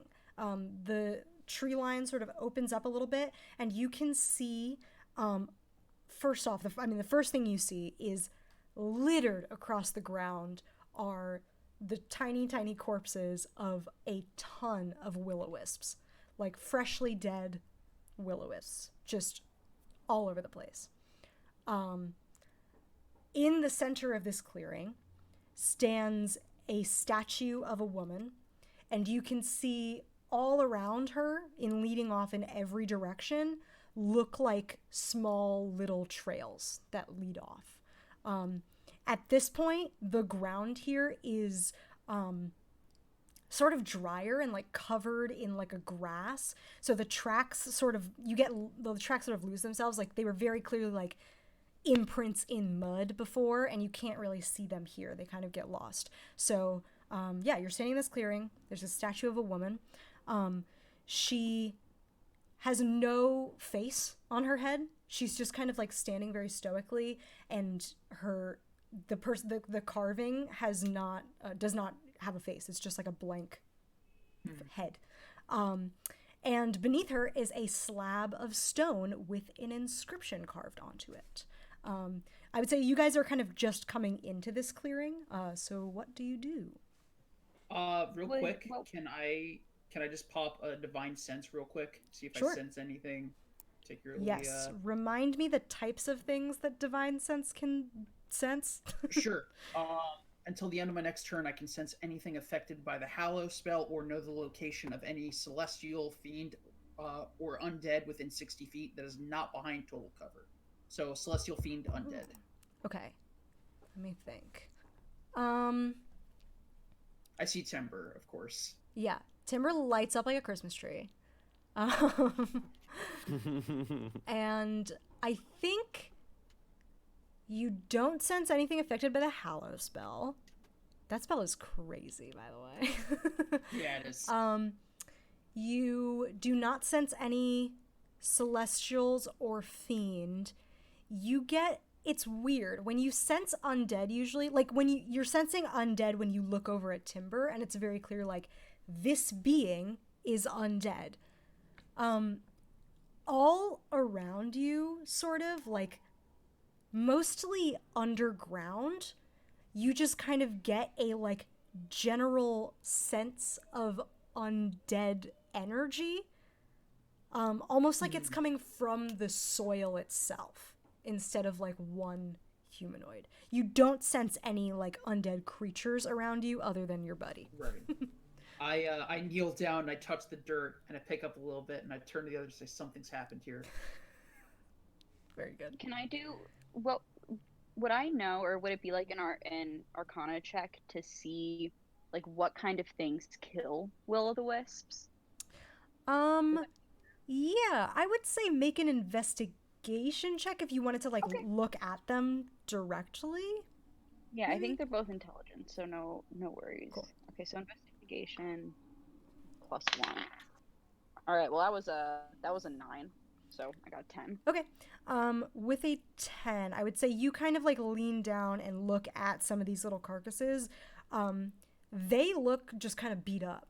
They look like they were just kind of like smacked around. Like it doesn't look like there's much like purposefulness to this at all. It just kind of looks like somebody came in, did some damage, and left. Whistle's pissed. It's probably the kids, right? Because they had to bring in a will-o'-the-wisp. Did it say it have to be alive or dead? It was a living will-o'-wisp. It was a living, yeah. So they probably had to take the other ones out to snag one, or they just beefed it real hard. They could have just like messed it up and killed them all. Or this was something else. Could have been something else. True. Can I? Is the statue like? Is it a figure that I would recognize? In the same way that you can like tell a statue is like Persephone without knowing, without seeing the face and being like, oh, I know that person. I don't think so. I don't think you even have to roll for it. I don't think you would recognize it. It doesn't look very like iconic. Yeah, it doesn't look. It really doesn't even look that like individualistic. If that makes sense. Right. Like it doesn't look like it's of a particular person. It just looks like it is of a woman. She's like standing almost like leaning forward as if she's about to take a step. But it just like looks like a kind of average looking woman, just no face on her. And then there's the inscription below it. Oh, could I cast the cantrip Dancing Lights? Sure. Yeah, so you cast Dancing Light. I have that. Boop, boop, boop. These little like globules of light kind of flicker around. They light up this whole clearing. I would say the clearing is big compared to the path you were just walking on. It's only about like, I would say 20 feet in any direction. So not super huge, but you know, wider. Yeah. Can we make out what the inscription says? Yeah, it's kind of mossed over a little bit, but you go over to it and kind of like wipe it off with your big furry paws, which is just fantastic to think about every time. You kind of like wipe it off and you can make it out pretty easily. It looks old for sure. It looks like it's kind of like decaying in some places. Like, you know how gravestone inscriptions kind of like just chip away on certain edges, but you can definitely still make it out. And you read on it, the desired way comes to those who perceive it. The forest bends to those who trust it. Light shines for those who accept the darkness and embrace fear. And it's written out like a little poem almost, even though it doesn't rhyme. Prose. We are. True. I'm gonna actually Alright, here, well, wait. I'm gonna put this inscription in our VC chat Yeah, that's great. Thank you. just for you guys. Boop. I can also paste it in chat. I'm gonna put it everywhere, guys. Look at this. Hell yeah. Multimedia. www. Twitch.tv/stelllajo. There you go. No, that's all you need. So I wonder if we need to turn off the dancing lights. I know I just turned them on. Light shines for those who accept the darkness and embrace fear. Do you think it's going to be like some bioluminescence? I hope it is. Maybe. Can you turn your lights off for a second? I want to try Yeah, something. let me flick off the lights. A boom. I yell out to the darkness, I accept you for who you are. Does anything happen? You hear. I'm scared. But we're cool with it though. You win. I'm embracing it. You yell that out, and you hear like a couple rustling of branches, like as if like a few like small birds kind of heard you and flew away. And that's it. But you put out the dancing lights. Do you also have the torches on, or turn those off? So you snuff out the torches. You can see very, very faintly, now that you've kind of like removed every other source of light, you can see through the canopy like little beams of moonlight sort of poking through, but it is extremely dark, and your eyes do start to adjust a little bit. And one more time, because I'm a dumbass. Who does not have dark vision? Whistle. So Yeah, Whistle can't see jack shit Yeah. here. Timber doesn't have eyes, so I'm gonna assume he has like blind sight or some shit like that. I don't know. Or does he have eyes? That's so scary. I think he just has like dots. He has like things in his eyes that emote in the way that eyes do.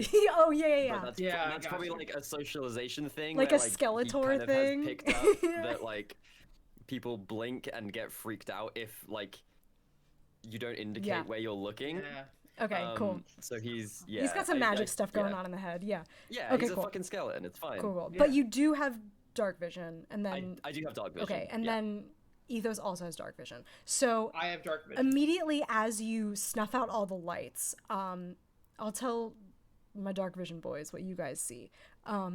Your dark vision immediately starts to kick in. So your vision essentially goes to like dim light, but in like black and whites. So you're basically if you had like one torch lit, it's essentially the same vision. But you can like still see all around you.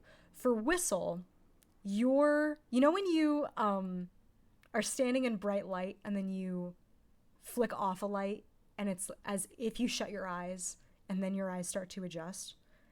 Mm-hmm. Right as you snuff out all the lights, Whistle very faintly off towards the left starts to see like these faint, almost glowing things towards like the foot of the tree line and across one paths, but very, very quickly, as soon as you see it, they are gone because your eyes start to adjust again. So even without dark vision, you your eyes are like adjusting a little bit, and it's very dark. You like really can't see in front of you, but it's not pitch black. But for a split second, you could have sworn you saw that path over there light up.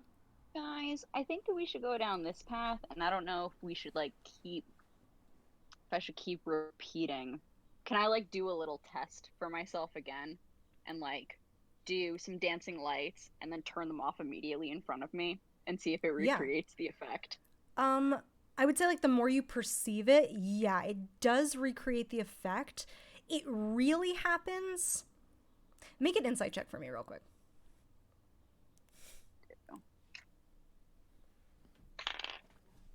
Okay, so that was a 7, so not great. 9. Okay. The more you do this, the more your eyes have just adjusted to going in and out of darkness, and it only happens the second time that you turn off the lights and turn them back on, and then it doesn't happen again. Okay. And you, well, I would say, with that insight, you would recognize that your eyes are like, it's like sort of there. And I would say, oh, sorry, let me rephrase. The second time that you see that little glow, it is on a completely different path. And then it fades out as your eyes adjust again. Okay. Sorry, should have said that to begin with. Can I like where the footsteps peter out that we were following? Can I like check the area to see if there's any other like hints of movement? Sure. Yeah. Make another survival check. Yeah. That is a 15. Okay. You kind of poke around at a few of these different pathways, and you do not see really any more footsteps. It almost looks like, even with that 15 also, it almost looks like the ground in each of these pathways is even more untouched than the clearing you're in, which doesn't really make sense naturally. But yeah, you get the sense that you won't be able to find any more tracks unless you figure out how to get past this pathway. I think maybe we should trust the first path that I saw, because it was like the forest bends to those who trust it, and so I'm like, maybe I should trust you, forest. Okay. Yeah. So you head over to the first pathway that you saw light up. as you start to walk down it, immediately you become almost sick to your stomach. This is all of you. I need everybody to make a wisdom saving throw. Okay, well, sorry, guys. Oh, saving throws are different, right? If you Yeah, have you proficiency add with a saving your- throw. What dice? D20. Wisdom save. How many years have you been playing D&D? What the heck? I know. I usually just click the button. I know. That's fair. I I'm waiting for order. 17. Okay. Ethos, what about you? I got a 22. Okay. Timber? 14. Okay. So you all feel that kind of like sick feeling, and your head starts to hurt. You make the save, but basically what happens is your stomachs lurch, you kind of keel over and like hold your head, and when you look up, you are standing in front of the statue again. Oh, Okay. so not that way, I guess. Maybe the other way? Are there Yeah, any sure. other, aside from like the light that Whistle saw, are there any sounds? Like is there bird song in one direction or not in one direction or anything like that? I will answer that question by asking you a question first. How does Timber attune his sense of listening? What does he do, like, physically? I think it's like doing laps of the clearing and just like basically just like listening, paying very close attention to like what is happening in this part of the clearing, like listening to, you know, the rustling of the leaves and whatever, and like sneaking around and being as quiet and uninterrupted as possible and seeing what is happening in the wider forest. Where is he looking when he does this? Like when he he goes to a section, stops to listen, and then where is he looking? Probably just like into the middle distance. Like there's no, like he's just like magic eye painting, like just defocusing his eyes and like trying to perceive, like, right, is there anything happening here? Is there nothing happening here? So I think, you know, as you do that, and you kind of do that thing where your eyes cross and you find that like weird magic eye picture, you know when you like have your eyes open for too long and your eyes like start to water and you like just need to blink? So you do that and you're listening really intently and you think you hear a sound like towards one section, so you like stay there and you're like, shut up to the other two, don't move. And you're standing there and your eyes are crossing, and despite not having eyes, I think like he does have that kind of like on off switch in the like arcane sense for his like skelebrain. I don't know. yeah. And you find yourself like kind of stuck there for too long, and you very quickly like shut your eyes and like try and like bring some life back to them because they just start to hurt. As your eyes are shut, you see it as well. The glow starts to become a little bit brighter from a completely different, a third pathway. And you see it like on the forest floor, just sort of like dotting, and you kind of like rub your eyes a little bit and adjust them, and as you're rubbing your eyes it gets even brighter, and then you open them and it's gone. I think at that point I'm like, hey, when you saw that thing, it was like this, right? Yeah, it was exactly like that. Right, okay. And I think I probably just like go and lie down in front of the statue, like Okay. like not like whatever this is, it's like it's way more passive than it is active. And I think my play is like, okay, I'm not finding it through this, and So I think I just go and like sit down. You sit down and close your eyes, and try and Yeah. meditate with the forest and just see what basically. happens. And you've seen it once, and then the second time it happens even faster. The second you close your eyes, another pathway lights up. And you recognize that's the pathway. And with your eyes closed, you kind of turn your head and look at it and see a pathway lit up. Mm. And you open your eyes and it's gone. And you close your eyes again and another pathway lights up. Okay. And you open okay. them and So it's it's gone. like, I think it's like, guys, just sit down. Yeah. I do that. I take a knee. Yeah. Yeah. We both I take think we it's like like- it's hard like- style in front. Yeah. It's like hands on shoulders, and it's like, okay, when you see it, point, and then open your eyes. Okay. You want us to I, close? Okay. Yeah, I close my eyes. Close your eyes first. I didn't say that. Close your eyes first, Okay. Okay. Okay. Eyes are and closed. then you'll see it. Okay. When you see it, you'll know. And when you do, point at it and open your eyes. So you're all sitting there with your eyes closed. For each of you, a pathway lights up. You open your eyes and you are all pointing at the same pathway. And then I think just because you're kind of like testing this out, Timber keeps pointing at that pathway, closes his eyes again, and it's a different one. Okay. I think we might have to all do it at the same time. I think after that, it's just a case of like, it's gonna change every time. But like the next step of the test is like, if we all see the same place, we do That's that the one. one. Yeah. Oh no, this is it. What is Eyes it? closed. Uh-huh. Mm-hmm. We all know that we see the same thing. We test out a few times. Yeah. It's like, okay, close eyes, same Yeah. place, right? Close eyes, same place, Yeah. right?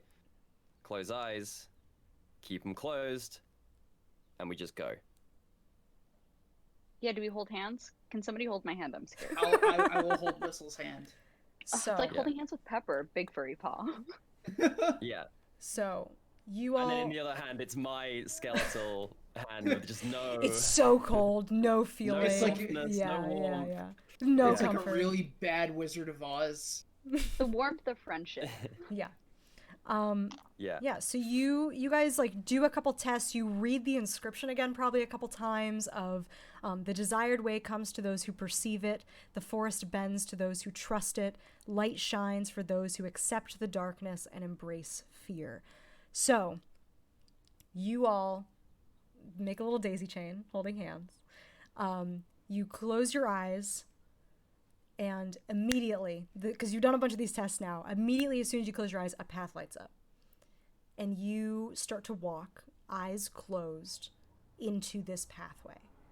And you can see the little lights that are coming up from this path are little capped mushrooms. And they light the way along this path. It's a long path. You're walking on it for roughly half an hour. Eyes Can we pick some? closed. Just Can I? Yeah. say that we. So, Vic, go real first. quick, Whistle picks a couple mushrooms. You can grab them very easily. You grab them and you put them in your pocket or like a bag or something, little pouch. Has what you want to do. I want to look behind us and see if we're making tracks. Okay. Eyes open or eyes closed. Closed. Open hearts. Yeah, Can't okay, lose. that's. I'm thinking that, and I'm like, guys, wait, do I? Nope. So you had the Let's thought go. to open your eyes and then didn't. So you turn around with Yeah. your eyes closed and you tilt your head down to the ground, and kind of like guess where the tracks would be, and you realize that all you can see are these little mushrooms. It's like you're walking through a void, but just with little Yeah. mushrooms. You can hear the forest around you for sure. You can feel the ground beneath you, but it is pitch black in your own head except for these little lights that are guiding your way. So I don't think you would be able to track if you're making progress. Okay. It feels like you're making progress because you can like. I feel like Timber's also like attuned to the sound of everything. Like it's very clear you're not in a new place. You're not kind of like walking on a treadmill kind of thing. Like you are walking forward for sure. And the thought I'm having is like, are we making tracks? And if like, are we making physical impressions in the dirt? Right. And if the answer is no, then the kids probably went the same way. Right. Yeah. But if the answer is yes, then right. something else has happened. Wait, I have a test that maybe we could do. I'm gonna take a step forward and then feel the ground behind me to feel if I made a footprint.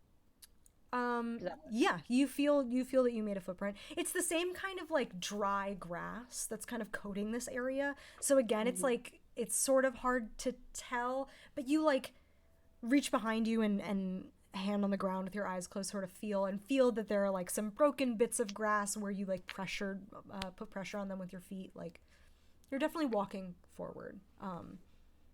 So yeah. Anything else? I'm just trusting the process. Excellent. I'm good. Cool. Yeah, so you make your way down this path.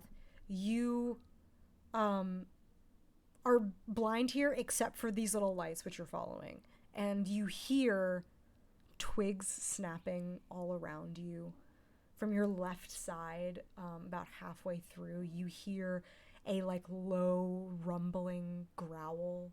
And you do almost subconsciously start to feel fear. You start to sense a like deep dread within you as you are walking down this path and hearing these sort of ominous noises that other than your own footsteps is just happening in the forest around you.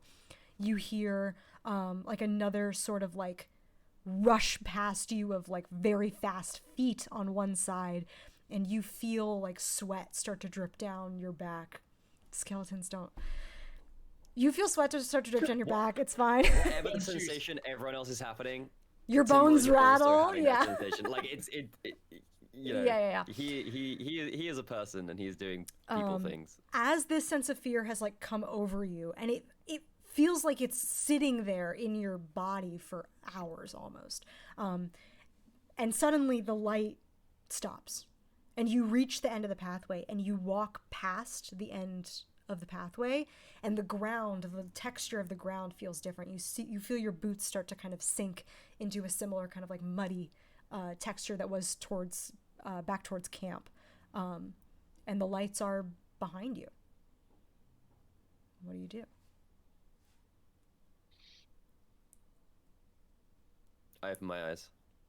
Cool. Timber opens his eyes. And ahead of you looks like more forest. It looks like a simple trail. If you look behind you, you see like it looks like the opposite end of like where the clearing was. It looks like the same kind of winding trail. There's only one. So you've reached the end of the path. And I think Timber would immediately notice directly in front of the path the same 4 tracks of prints from the kids. Right. Okay. So they came through here. Should we open? Okay, I'm gonna open my eyes and do a little perception check in the area. Sure, go for it. See what I can see. My eyes are still closed until someone tells me to That was open. 13. So I think we both like start to walk away and Ethos is like, Ethos where'd is you still guys like, go? he's still like, My buddies! I lost my buddies! open your eyes, Ethos. Open It's your fine. eyes. We made it. Word. Amazing. Good hustle. Good hustle. Good hustle. So you guys all open your eyes. With that perception check, I would say it looks very similar to sort of the rest of the forest. Again, you get the sense that like a lot of the plants here are just like long dead. And ahead of you, you see a pathway leading with boot prints from these campers. Right. No way to go but forward. I don't sense anything in the area, nothing like ooky spooky, no monsters. Mm-hmm. Cool. So yeah, you guys continue down the path. Do you light anything at this point, I should ask? Or no, do you just keep it dark? Timber does not. Okay. Yeah, I will continue to not have a torch, but I will offer to lead Whistle because they don't have blind vision. Thank you. Okay. Yeah, Or Yeah, dark vision. Timber does not because he doesn't need to, and he is not particularly mindful of Cool. other people's All right. Sounds good. abilities. All right. I turn to Whistle. Should I just be carrying you? You want to give me a piggyback ride? Yeah, get up on here. Whistle's Yeah. probably very light and airy. Yeah, like I can make myself a little bit lighter for you, bro. Like, boom. No, it's good. I'm jacked I as love shit. it. Even Make if you yourself weren't heavier light, if it you would be want. fine. Yeah. Yeah, do you Cool. want the workout? I can make myself heavier. Yeah, need a little night jog. Amazing. Cool. So Whistle is being carried piggyback ride on Ethos. Timber, I'm assuming, is doing that few feet ahead scouting thing. Yeah. And you continue down the path, and it looks very similar to the rest of the forest. It's kind of disorienting because it's kind of like, didn't we just pass through here kind of vibe? But it's definitely, you're moving forward. And I think Timber would probably be the most attuned to that, and is just following these tracks like a hawk. Yeah, you continue down for like another half an hour-ish through these winding trees, and ahead of you, the brush starts to part again. Yeah, guy outside, crazy. He was like, fuck yeah, let's go. Anyway, yeah, the brush starts to part ahead of you, and a pool comes into your vision. It's almost glistening with the like very like faint amount of moonlight that's peeking through the trees. You think that it might be a like small pond or maybe another lake, like back at Camp Greenwood. But as you get closer to the surface of this pool, you realize that you would probably not want to go swimming in this. The campers' tracks end very suddenly. You see actually that they walk straight forward towards the pool, very quickly start to scatter out very sporadically, and then some of them end up turning into like drag marks that seem to just like end. Oh, that's not good. So yeah, they end here. You see extending about 10 feet in front of you a black, bubbling, tar-like substance fills this space. And it is slowly undulating, slowly moving in front of you. Behind the pool is what looks like a giant ancient tree. The bark of the branches, roots, and trunk are all kind of like just twisting into each other, fucking grandmother willow style. The branches are extending across the canopy of this section of forest. They intertwine with other trees and vines above the pool, and amidst the rotting bark, you see 4 distinct patches of wood that seem almost freshly knotted together. They hang above this pool in like little bundles. Can I get perception checks from everybody? Yeah. Could I also do a nature check after? Yeah, for sure. Let's do perception checks first, and I'll tell you easy, and then we can do that nature check. What, the nature check or the perception? Perception first, yeah. Okay, so I rolled a 19, so I have Cool. a 26. Sorry. You don't Dang. have dark vision, so I do need you to roll at disadvantage unless you want to light something up when you get here. No, that's fair. Oh, shit. Let me... Damn, that's a great roll. Too. Okay, I know. I did get a 20. I'm sorry. A nat 20? Yeah, literally a nat 20. It rolled off my my lap desk. Okay, so it's not a natural 20 because it was a disadvantage, but it is still No, a it's 26. 19. Or 19. Yeah. Wait, And then plus 7. so 26. 19 plus 7, 26. Cool, awesome. Incredible. I Lloyd, what'd you I get? got an 18. Cool. And then, I got a 20. oh my, Damn. okay. We just be noticing shit. Jesus 15 plus Christ. 5.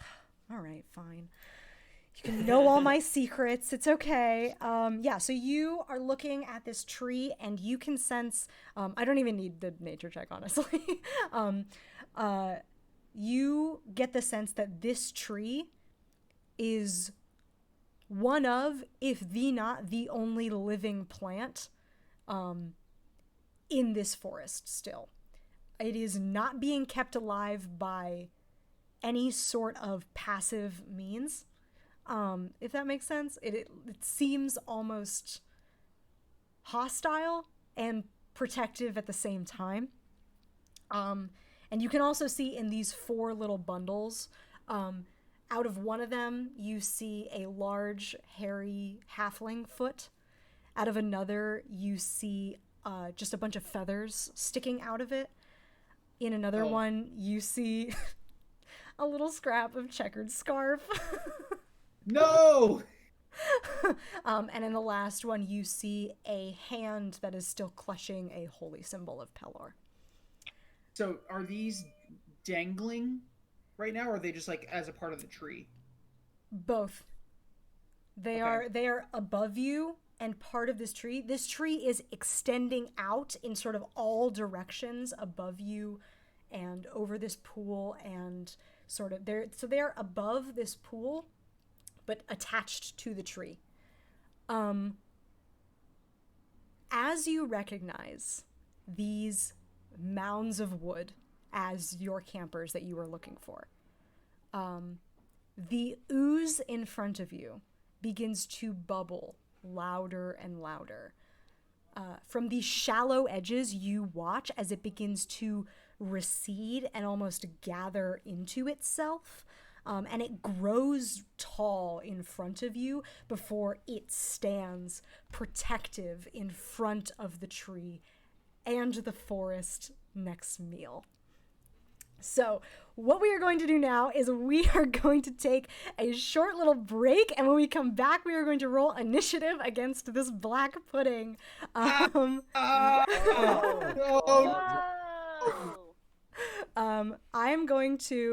to do like a on time 10-minute break, and I am going to play a video that I posted a little while ago starring yours truly and our friend Lloyd here. Oh, word. Yeah. Hell yeah. So we're all gonna grab some more water, go to the bathroom if need be, get a snack, and then we will come back in a second. BRB. I can't Don't wait. go nowhere. I can't wait. Don't go anywhere. Ah! Really quick before we roll initiative, I just want to say, hey, both my follower goal and my subscriber goal are rendered done. So I have to update those at some point. Thank you guys so much for the support tonight. Also, Chip is asking if this is going to be a VOD. Yes, absolutely. I told all my friends here to not curse in the first minute so it could be uploaded to YouTube. So I think I did do that. it's fine, whatever. Sorry. It's fine. But yes, there will be a VOD. Don't worry about that. But I just wanted to really quick, not to self-promo my own accomplishments in front of my buddies, but thank you guys so much for all the support tonight. It's Hell been yeah. super, super fun. Yeah. Yay! Let's roll initiative, shall we? Yeah. Shit. Let's do it. Let's do it. Let's do Let's it. become doing fighting. Become Is there a doing modifier on fighting. initiative? Dex, Your right? dexterity. Dex. Oh, right. Yeah, I have a +5. It's literally like initiative modifier right there. It says the damn thing. I can Cool. read this. I am also gonna roll Oh, initiative. it fell off my desk. That ain't good. Okay. See 16. if I have anything that boosts my initiative. I don't think I do. Did anyone get over a 20? Oh, 20 to 15. nope. No. Oh, What? wait. I Yes, got I a Vicar. 16. 16. Yeah. And Timber. I also have a 16. Okay. Who has the higher dex? Tuning. Modifier. Mine's a +3.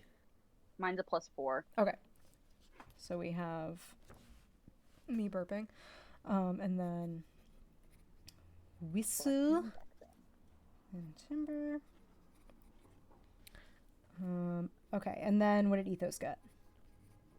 Ethos got an 11. Got it. Alrighty. He's all muscle. Cool. So, Yeah.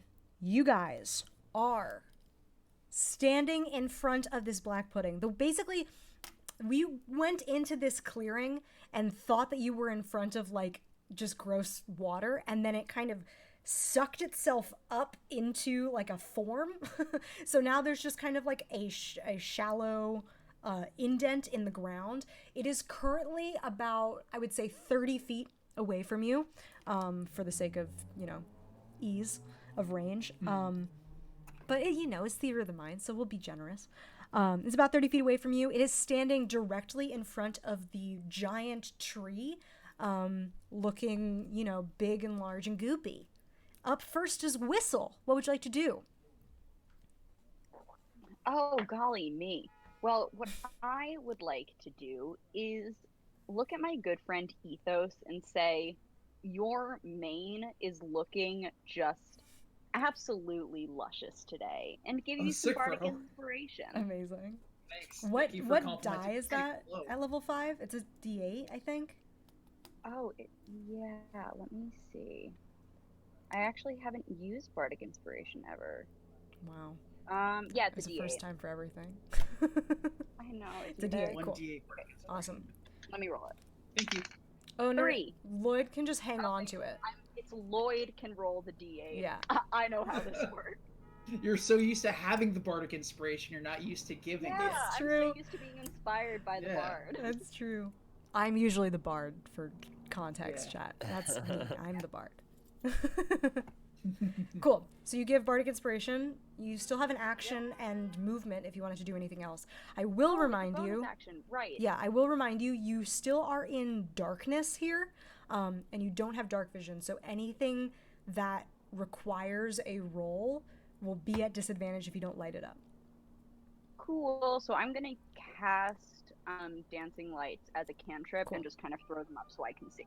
Awesome. Do you want to move anywhere?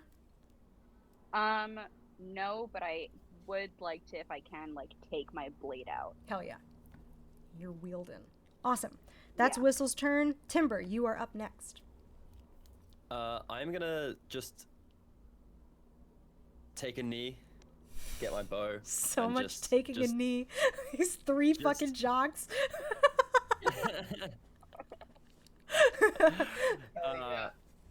And just loose an arrow at this thing. Awesome. Roll an attack. I will do that. 16 plus 6, 22. That hits for sure. Cool. So you let loose an arrow. Let me know the damage. It is 1d8 plus 3. 7. Cool beans. Awesome. 7 piercing. So you knock an arrow, let it fly. You hit it kind of like square in the middle, and you see its form kind of like go in around it. You can see it took some damage for sure. But you also see that the arrow just completely gets destroyed as it kind of like hits this thing and pierces through it, and then you watch as like the fletching on it just kind of like fizzles out. That's your action. Do you have 2 attacks as a 5th level ranger? I think you might, because with martial arts, or not martial arts, what's it called? Oh wait. Martial archetype. No, Maybe? I don't think I took that. Okay, Let me Oh no, see. two attacks per action too. there you go. So you could fire again if you wanted to. Just saying. Okay. Let me And then- check. Can I cast a spell here, or I can just attack? So basically how I'll it would attack. work is like the attack action would be your 2 attacks. If you wanted to cast a spell, gotcha, that would gotcha. be your action. That's a different thing. Unless you have a Gotcha. spell that is Okay, a in that bonus. case- Do you have a spell that's a bonus action? No, not for this. Okay. I will loose another arrow. I Great. will hope to God that actually dealt some damage to this Yeah. thing and roll again. Let it fly.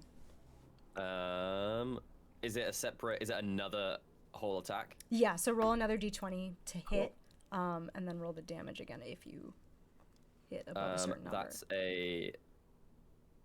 Does a 15 hit? Yeah. Sure does.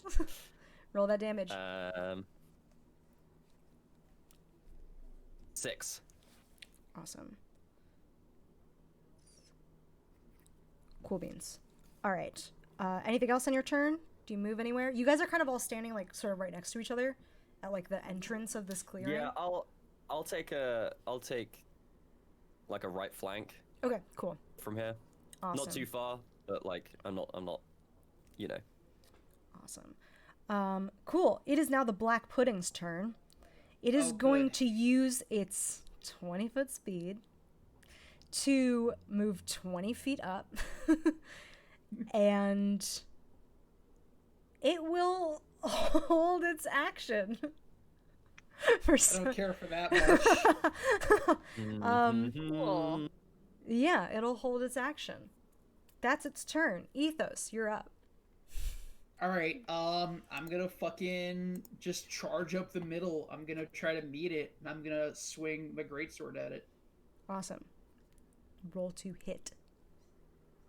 I'm real worried about what that held action was, I'll tell you that. Don't feel good about that at all. Yeah, well. Oh. I got a nat 1. Oh, That's no.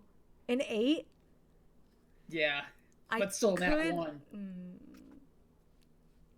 I could be mean and say that it's a Listen. nat 1 is a failure always. Or I could miss is a say miss, you tell me. that an 8 does hit. I think I like that an 8 still does hit because that's just funnier. Sure. An 8 hits. You can roll damage on it. So, This is a great sword. Let me tell you, this is my great sword. You're Okay. a lot more forgiving than I would have been, and I appreciate it immensely. I don't give a fuck, dude. That's gonna be. I just want to see my friends defeat a monster. So it's 8 damage. Cool. Let me do some mental math. Yep, cool. Anything else? And then, yeah, I'm gonna take my extra attack, swing it at another time. Mm-hmm. Does a. Oh, that's better. Does a 23 hit? Lloyd, I just told you Yeah. that an 8 hits. Listen, Yes, I'm A saying I want to make 23 sure that these numbers are on record. does hit. And then that's gonna be another 8 damage. Cool. And then, okay. Nope, you go. Finish your turn. What else do you want to do? Do I want to do anything on my bonus action? Do I have anything I can do right now? Do I think I want to do right now? No one's hurt. And then I'm gonna just fucking chill here, and I'm gonna hold my ground. Awesome. Okay. 2 things happen. The pudding was waiting for something to come into melee, so the pudding will make an attack against you as soon as you attack it. You swing with its greatsword, it just kind of slaps you with some ooze. So I'm just gonna roll to use its pseudopod attack. It's what? Its pseudopod attack is what it's called. Okay. I trust you. That's a word. I don't know what that means. Pseudopod? You don't know what a pseudopod Oh, is? That means legs with a question mark. At Yeah. The end. Gotcha. Legs, maybe? I don't know. That's a 10 though. Oh wait, no, it's not. It's a 12. Does not hit. Yeah, I figured. Second question for you. What's your sword made out of? And is it magical? It's not. It's made out of metal. Cool. I need you to roll. Let's make this interesting. I'm going. So, for those that are keeping up in the chat and know the rules of the Black Pudding, I'm modifying the corrosive form ability. Do me a favor and just roll a d10. A D10. Okay. Yeah. That is a 9. Okay, cool. You swing at it twice. You see the metal of your greatsword starts to kind of tire just blew out. You see it almost sort of, it looks like steam coming off of it, but then you realize that it is acidic and starting to melt away your sword. But as you pull it back, it is not any noticeable change. So yeah, something to think about. Cool. That's that. We're back around to Whistle. What do you do? Great. Well, I take note of that and put my scimitar like far out of the way. I love that because there's like the rounds are 6 seconds. So Whistle's like, time for me to go out with my sword. Never mind. I think that Whistle is going to be like, what if I shattered you? And is going to cast Shatter. What if I shattered I'm sure you? I can do a 10-foot radius, like just of it, that doesn't attack us. Sure, yeah. 10-foot radius would be, yeah, so you can kind of center it, like, you can kind of lob it behind it so that it doesn't hit Ethos, who's, like, directly in front of it. Mm-hmm. Cool. Okay, let me see. Okay, so what do I do to cast it? Let's look. Time for me to bring up my grimoire. Wow, thank Such you. a fucking loser. Shatter. Con saving throw, or take 3d8 thunder damage on a failed save or half on a successful one. Fuck. Yes. Cool. Awesome. And it's a creature made of inorganic material, has disadvantage on the saving throw. Okay. This is not inorganic material. It's not. Okay. I mean, like, it's not quote unquote natural, but it's like, it is a living organism, just like. Okay. Yeah. Yeah, I think it means like structures and stuff like that. Yeah, it says a creature made of inorganic material. So I wasn't sure. I believe the classification on this motherfucker is literally large ooze. Wow. Disgusting. What I'm hoping to be when I grow up. I am gonna rule that this is an organic material as much as we would like it to not be. Okay, it's gonna roll a con save. Ooh. That is only a 12. I'm rolling like dog shit. It's only 12. Oh, I think it has to be in it says 11 on my con save. That feels wrong, but I'll say my You know what? It is right because you have a +0 charisma. Oh, this is true. Yeah. Yeah. You said I'm gonna be a melee bard. Yes, I did. Okay, so it makes it, but it still takes half damage, so you still roll 3d8, which is buck wild, and it'll take half of that thunder damage. Okay, so 3d8. Cool. Okay.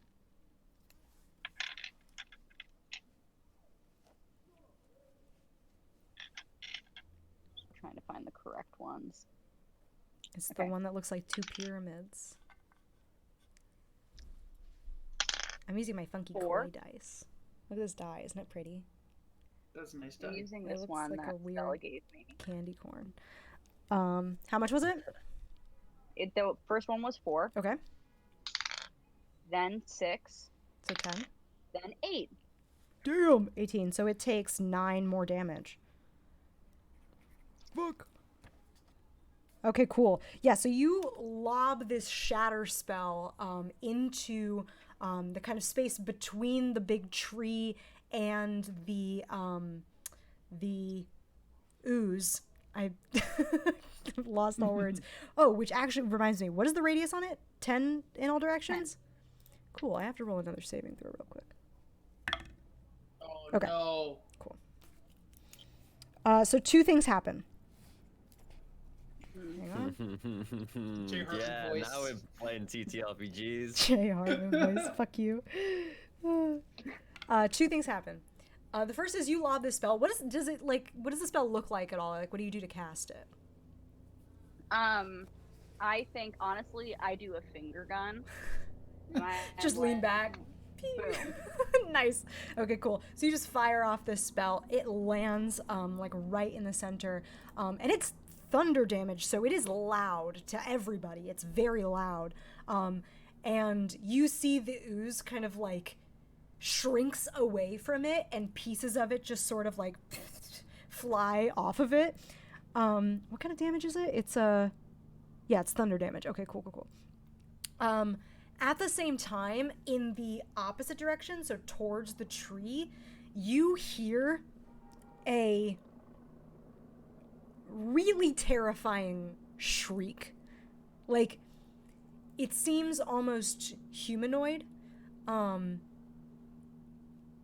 It's hard to tell exactly where it is coming from, but you hear this, like, ear-piercing shriek from the direction of the tree, and then you hear just, like, a ton of birds, like, flap their wings and fly away out of the canopy. Like, it shakes the area around you. I will tell you, just to be careful, and I don't want to hide anything from you, somebody just put, are the campers organic material? They are far enough away out of the radius of the spell. They're like 20 feet in the air, so they're out of the radius. That's a good question. So we don't have to worry about it. This is definitely coming from, like, within the tree.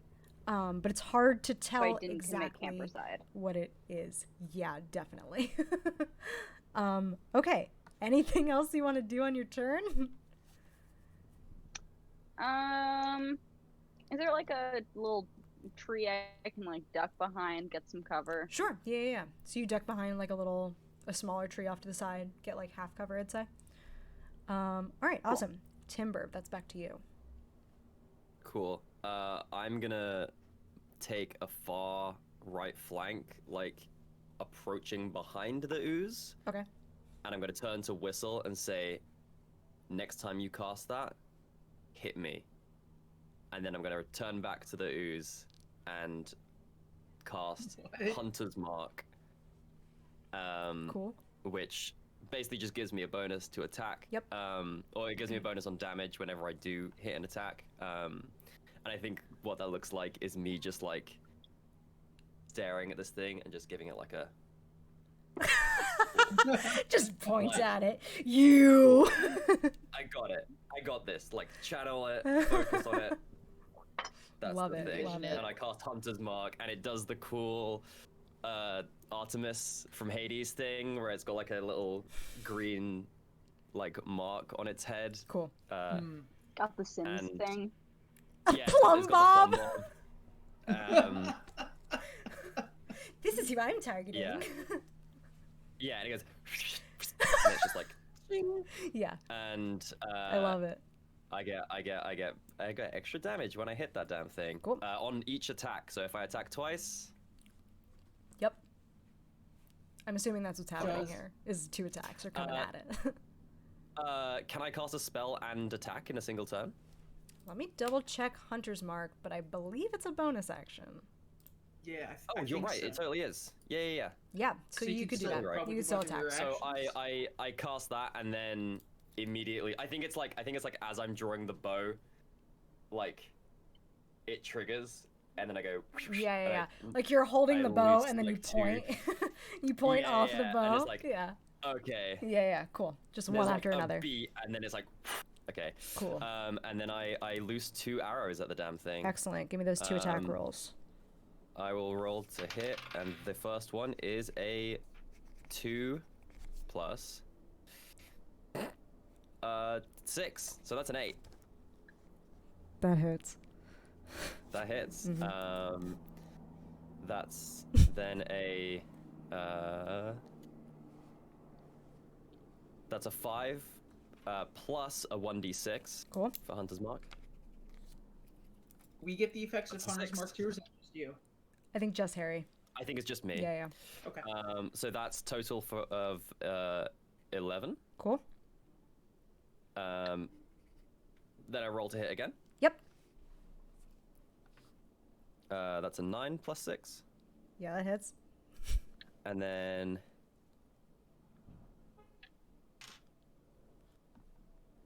that's a 9 plus the 1d6. Mm-hmm.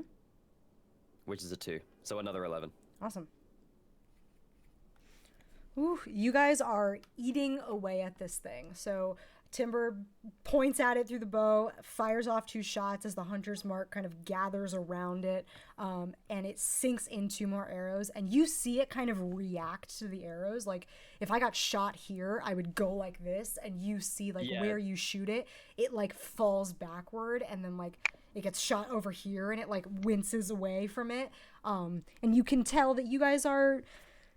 doing a fair bit of damage to this ooze, I will say. That brings us back to the black pudding. It is going to, really quick on its turn, do... yeah, it's gonna do this. I need to roll for it.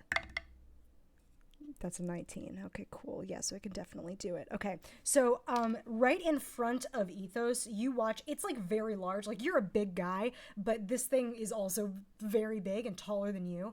And you watch as it sort of starts to almost like, you know, when you like stretch out like flubber wide enough, it starts to like peel away, or like a good like cheese pull. Sure.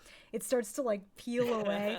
You see that happen. Like if you're standing right here, you see that happen in front of you, and it becomes two equally large but definitely thinner black puddings in front I of don't you. care for that. So one wraps around behind you to flank, to give them both advantage on a pseudopod attack. Oh, So no. I am going to roll these d20s. That is a 19. Does that hit? It's Cool. And a 15. that one does not. Okay. So it gets one attack on you. The one that is still in front of you, or actually the one that's in front of you misses, and the one behind you like just smacks you in the back, like catches you off guard. So you are going to take... Ooh, this is a brutal attack. I don't like that you were saying that to me on my destruction turn. Bad. There's the sound of 2 1s being rolled, right? Yeah, for sure.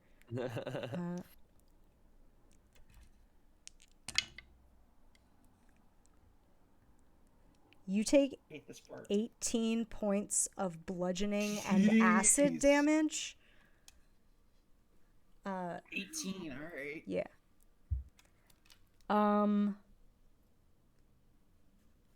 Additionally, I need you to roll another d10 for me.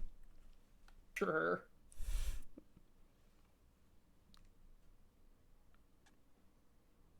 See. That's another 9. Okay, cool. You start to see as it sort of like hits you, it sort of catches your, like, are you wearing like, what kind of armor are you wearing? So I'm wearing my hoodie, but I do have like Yeah. a weight training vest underneath it. Okay, That's my chainmail armor. got I it. got weights in there. Okay. Got I'm it. like Rock Lee. I've always got gonna weights on. We're Yeah. gonna get the Rock Lee scene where it's like, Oh my god. Okay, yeah. So Here we are. you see it as it like slashes at your the sleeve of your hoodie, the threads start to kind of come undone, but they don't break just yet.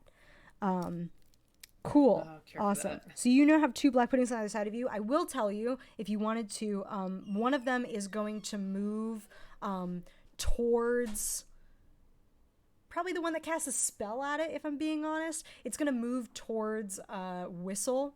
So if you wanted to take attack of opportunity against it, you can. Oh, Yeah. I can. Oh, Ethos can, because it's leaving his range. sure. So I just roll normal attack, right? Yeah, it's just one greatsword.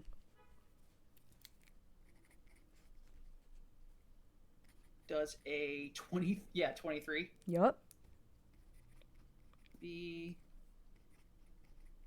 I'm gonna re-roll this 1d6 I got because I got great weapon fighting, so I can re-roll 1 or 2 on my damage rolls. You bastard. So that's gonna be.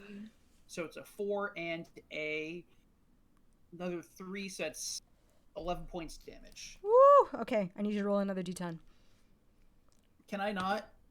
No. I'd like to not instead. I need you to. I guess that's a that's a 1. Cool. Awesome. Your weapon. we need a dice check on Lloyd. Yeah. That's too many ones. Yeah, I gotta start rolling like physical dice. Your greatsword No. gets damaged. As you hit it, you swipe through it, and you hear it sizzle before you see it. It still works as a weapon. It's still a blade. It doesn't die. You do now have a permanent -1 penalty on all damage rolls with this weapon. All right. Well, okay, if you say so. I do. Oh, man. Remember when I let you hit with that natural 1? Yeah, I kind of... Listen, if you said it didn't work, I would have been cool with it. Mm-hmm. For sure. I can be your ankle. But then she wouldn't have this moment. Yeah, that's true. I'm a little devil. Anyway, yeah, so that happens. It moves away from you. It's 20 feet. So it is now, let's say, 10 feet away from Whistle. Not to you yet, but making its way there. Those are the Black Puddings now. Their turn. It is now Ethos's turn. All right, bonus action. I'm casting magic weapon on my sword. Wow. Now that I understand how this works. Oh my god. That's I amazing. now have a +1 and it counts as magical. I have a +1 to attack and damage rolls. Okay, cool. So you've basically canceled out the -1 on damage. So it's still normal damage. Right, you do get the but +1 sword... bonus on attack, but you won't have to roll the d10 to see if it erodes anymore, because now it's magical. Okay. And also, yeah, because, yeah, like you said, it counts as magical, and I'm just gonna fucking... Whale. I'm gonna, like, swing for the fences on this guy. Cool. I'm gonna go for... Well, there's two. One is starting to move away from me, and then the other one's, like, in front of me. One's still in your melee range if you didn't want to move. Okay, yeah, I'm gonna swing at that one first. Cool. And that is a... I guess they're using physical dice. That's a nat 1 again. To an 8, but I'm gonna use my bardic inspiration here. Okay. Oh, what were you gonna say? I mean, I'm not gonna like be a dick about going back on my word now. The last time you rolled a natural 1, it still beat its armor class. Okay, all right, so that's fair. You can hit. So I'm gonna that. roll to that. Okay, thank you. I guess you don't have to roll because no matter what you roll, you still have a +7, and its armor class is fucking 7. I love it. Roll anyway. See if you get a natural. Yeah. Do let's the see. yeah. I got so great weapon fighting. On a 1 or a 2, I can re-roll, and I got a 1 and a 2 for my damage roll. So I'm just gonna do that again. I'm just gonna do it again. I'm just gonna pretend that roll didn't happen. Okay. Got it. Sucks. You want to like refresh your? Oh, thank God! Double 6s. It's a 16. Okay. Cool. That's the first attack on the one right in front of you. That's the first attack. Great. Awesome. And then I'm just gonna stand there and I'm gonna swing at this guy again. Okay. I swear to God, if I get a natural 1 on this, I got my dice bag right here. I'm ready to go. But if you get a natural 20, it'll be so sick. I didn't. I got a 10. Okay, So that's well, 17. it still hits. Do your damage. Yep. So that's 9 plus 4 plus the 1 because it's a magic weapon, so it's 14. 14 damage. How'd I do? Oh no! How did I do? So did I do bad? No. You did so good. I have 2 questions for you, Lloyd. The first is, I'd love to answer them both. what does the magic weapon look like when you add it to your sword? Like, what is it? How do you tap into your divine connection and create a magic weapon? Before I swing my sword, I kind of look at it for a second and I whisper under my breath, "Coach, guide me." The sword starts to glow and you hear in the distance, like kind of emanating from the blade, the roar of a crowd, like at a football game or something like that. Just like, yeah. And then I just like fucking swing for it. Awesome. You call upon the mighty power of Cord, the ultimate coach, and Stormlord. Yeah, the divine coach. The divine coach himself. You light up your sword, swing down on it, and this thing just, like, scatters It like, you know, this is so specific. Have you ever stepped in dog shit before? But like, Yeah. really bad. Yeah. Just everywhere. It had 14 hit points left. So you have taken out one of these black puddings. As soon as you do this, and I feel like everybody else kind of hears the like faint roaring of the crowd. I feel like you also kind of hear like some thunder and lightning crashing, just to kind of like get the, you know, classic chord imagery in there as well. And actually, as you scatter this thing, the other one very quickly, almost like it doesn't have a head, but if it did, it turns its head backwards, like almost very worried. And then you hear from in front of you, Ethos, from the tree, this faint wailing. It's no longer like a scared, hurt scream. It is like a weeping sensation. It is sad that this thing is gone. Makes one of us. Anything else you want to do on your turn? Movement wise? Bonus action? Yeah, I'm gonna take some movement to get a little bit closer to the slime. Okay. Not like right on top of it, but like maybe like if I've got like 30 feet of movement. I got 35 feet of movement, so I'm gonna say like maybe leave 5 feet between me and it. Okay, so not getting into melee with it, but near it. Awesome. Right, like close enough where I can charge to it if I need to. Yep. That brings us back to Whistle at the top of the round. Okay, so you said that there was one like 10 feet from me? Yeah. Cool. So if I wanted to cast like Thunder Wave on it, I could do that. Cool. I love you. Right. Okay, so are you near me? Because I can do Shatter again. Am I near you? No. How close is Timber to me? I'm not close to you, but I'm relatively close to the ooze. I'm like, I would say you're about 20 feet from each other. Is that fair to say? Yeah, I'm like, if you're like 12 o'clock and he's in the middle of a clock, I'm at like 5. Like I'm sort of flanking around and. So maybe a bit farther than that. Maybe like 35 to 40, actually. Yeah, I'm like circled around. I don't think I've closed in, but I'm like. Okay. Cool. All right, so I can just cast Shatter on you if you can get within, if you're within 10 feet of one. Okay. I don't know if that's true, but well, no. Shatter probably does more damage. Shatter's like an area of effect thing, so it's anything in a 10-foot radius. So currently, 10-foot radius, you can, if I'm 20 feet from the thing, you can just plug it between us. True. Yeah. Yeah. And you want me to hit you? I want to get hit with that thunder, yeah. I'm so curious as to why. I'm sure. Okay. I'm sure. Before you do this, let me just check how my spells work again. What? What? Yeah, hit me. Okay. Chad, I have no idea what's going on here. I don't know what's going on. What? I don't know why he wants to get hit. Okay. Cool. Real quick, Whistle, I need you to make an Arcana check so you can balance this between Timber and the ooze and not hit Ethos, if that's what you're trying to do. Trying to do some funky magic here.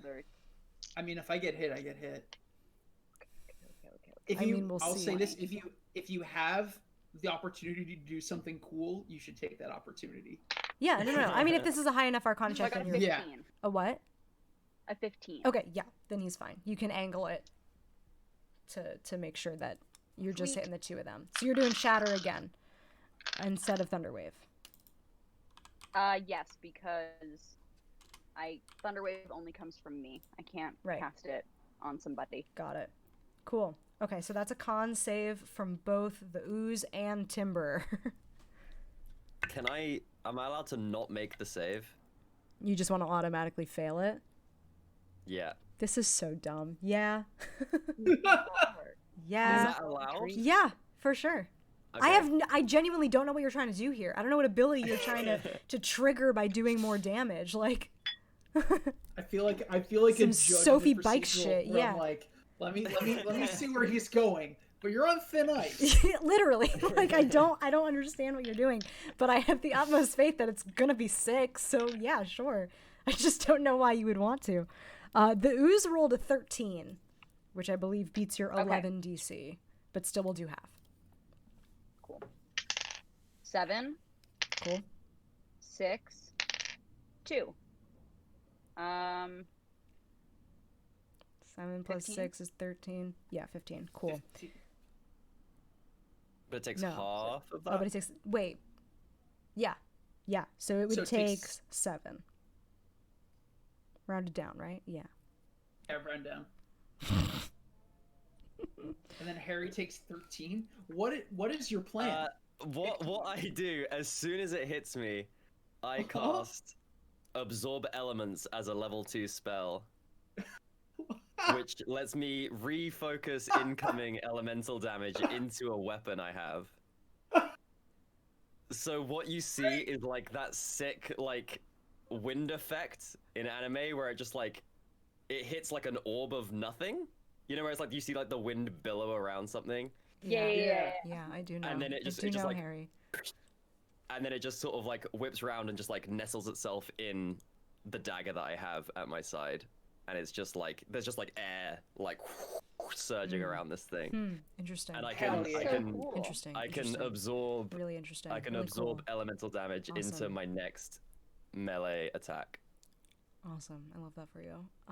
How many times a day can you do that? Uh, I'm just gonna real quick. I look at cast the it as spell. a level. I mean, it's a level 1 spell, But you cast it as a level 2. Oh, okay.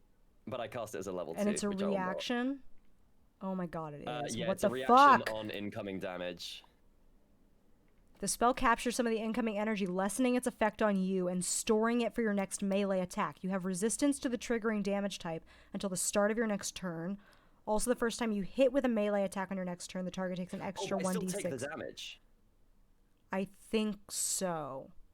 You still take That's some. fine. The spell, wait a second. The spell captures some of the incoming energy, lessening its effect on you and storing it for your next melee attack. So maybe But I you think also that take that lessening damage. effect because I keep resistance against it until the spell ends. So, So I think you I take mean- half and the spell takes half? Is that what this is saying? I think I so. don't know. I don't can either. go with This is a that. weirdly worded sounds right. spell, but that sounds about right. So either I take the because it triggers on incoming damage, right? So Yeah. that implies that I take the either I take the damage, and then I put some of it in my Yeah, pocket. I mean the way that this or- spell is worded is weird. It doesn't or say or like or it's just a complete redirect. yeah. Here's what I will say. But that seems insanely strong. Yeah. If you want to Okay, here's what I'll say. You will be able to redirect half of the damage into your dagger. On a DC 20 Arcana check, you can redirect all of it and not Well, take any damage. The spell just gives me an extra dice on attack. So like it's like the next time you attack, it takes 1d6 damage of the appropriate damage type. Oh, I see. So it's not like I take 20 and I can give out 10. Right. It's I like my version better though. It's more fun. I mean, let's do it. Let's do it. Like I would rather. What was the full damage? It was a 15. 15, Like I will say, if you hit a DC 20 Arcana check, you will have 15 points of damage to deal if you hit with your dagger. Like the dagger will automatically do its regular damage type plus 15 of that absorb elements. If you don't hit the save, you take half of it, and the dagger is the regular 1d6. Can I ask, is this Okay. a dice on screen roll? Oh yeah, I totally forgot about hell that. what's your Yeah, bring out plus the for big. Arcana? My plus for Arcana is a +2. So you have to hit an 18 or higher here. You got this. I hope. Oh, hang on. Okay, this should. This is not how work. this spell is done at all, but I don't give a fuck. We're just having a good time. Here it is. Yeah. Oh, Yeah! So No, that's close. 18. So That's close, not gonna so do it. close, so close. That's not gonna do it. Fuck. Okay, so you so I take the damage. You take the damage. I take 15. I will give you the option here. You're gonna take damage either way. Do you want to roll the fucking con save now? To see if you take half like you were supposed to? Yeah, let's do Okay. that. Let's do that. It's such a weird spell. It's such a weird spell. If there was just like one extra line in there, it'd be like, take half damage. It Yeah, would be... yeah. It's very But it's so oddly unclear if worded. it's just like a full redirect. Yeah. But it is a level 1 spell, so it's not super powerful. that's a 19 on the die. Okay, so you still take half damage anyway, so you take 7 damage, and you cast the spell Absorb Elements, so you will do the extra 1d6 if you hit with it on your next turn, which is right now, unless Timber wants to do anything else with their movement bonus, etc. No. Or Whistle, sorry. Because Whistle cast Shatter, and then we had to deal with this other Whistle's bullshit. turn. Yeah. Yeah. Wow. No, Wow. I think I'm okay. Okay, cool. So you just stay in place, you throw up another Shatter, you do that. Timber, now it is your actual turn. Cool. I will rush in Cool. and try and stab this thing with my dagger. Awesome. That has all this swirling thunder energy around it. Roll 2 hits. So I think it's these big bounding leaps up close to this thing, and Imagine do my this best to thing- stab it in the Bones back. chattering the whole way. Yeah, I think I really like the image of like all of his movement is like the really like elongated like Betty Boop skeleton animation. He's where, like a rubber hose the animated bones thing. are like stretching like that, like moving beyond where they should. Ew. Because who knows it's how he good. works. I love it. It's so gross. As he has this weird sludgy movement, Yeah, and then yeah, he just yeah. like whips out this dagger and I love it. does his best to Hell hit yeah. this damn thing. Roll that d20. So this is gonna be a whole bunch of dice rolls. The first attack is If this thing has 1 HP left, I'm gonna laugh. that's a 9. That A hits. 10 to hit. Yep, that hits. Cool. So then it's I'm actually gonna do all this digitally because I have a bunch of stuff Sure. to roll. Yeah. So it's the dagger plus 2d6, 1 for the Hunter's Mark, 1 for Absorb Elements. Right? I cast it as a level 2 spell slot, So so it's actually 3d6. 2d6 thunder. Yeah. Cool. Awesome. Love that for you. Oh yeah, then it's just 3d6. That's actually way less. Yeah, 2 thunder damage and then 1 for Hunter's Mark. And then I think Yeah, a dagger's a so- d4 or something like that. It's d4 plus 5. Cool. So it's 8 plus 1 Mm-hmm. plus 6 Mm-hmm. plus 2. 17? Mm-hmm. Cool. Awesome. Love that for you. Okay. Roll a d10 for me. Sure. Where is he? That's him. A 5. Okay. So you run towards this thing with your weird rubber hose bones. Plant this dagger into it. It starts to immediately sizzle, but the thunder damage just booms outward as soon as it impacts. You pull the dagger out very quickly as soon as you hear it start to go, and you can see it's kind of like eroding a little bit. Still, it's fine, but it's worse for wear. And as soon as the thunder damage explodes it from the inside out, and it is just everywhere now. It is all over you. It is all over Whistle. It's no longer super acidic because it's dead. But you just are covered in goop now, is the thing. Oh, and Ethos is like 5 feet away from it too. Yeah, you all look terrible. You look It's like we took a swim in disgusting. the Gowanus Canal. As soon as you kill this thing, I need everybody to make a wisdom saving throw. Okay.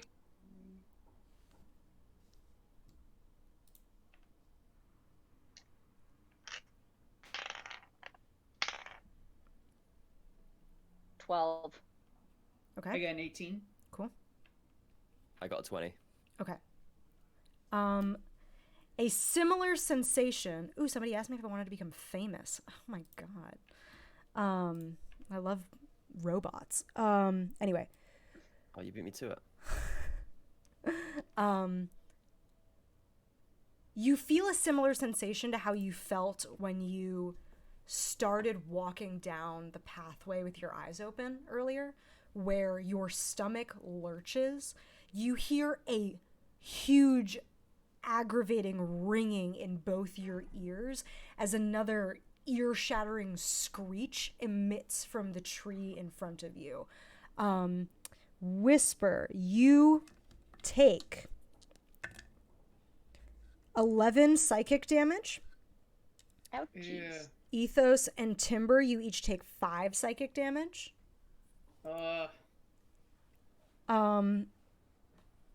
And as this like wave of toxic psychic energy blasts over you, your vision. Oh, wait.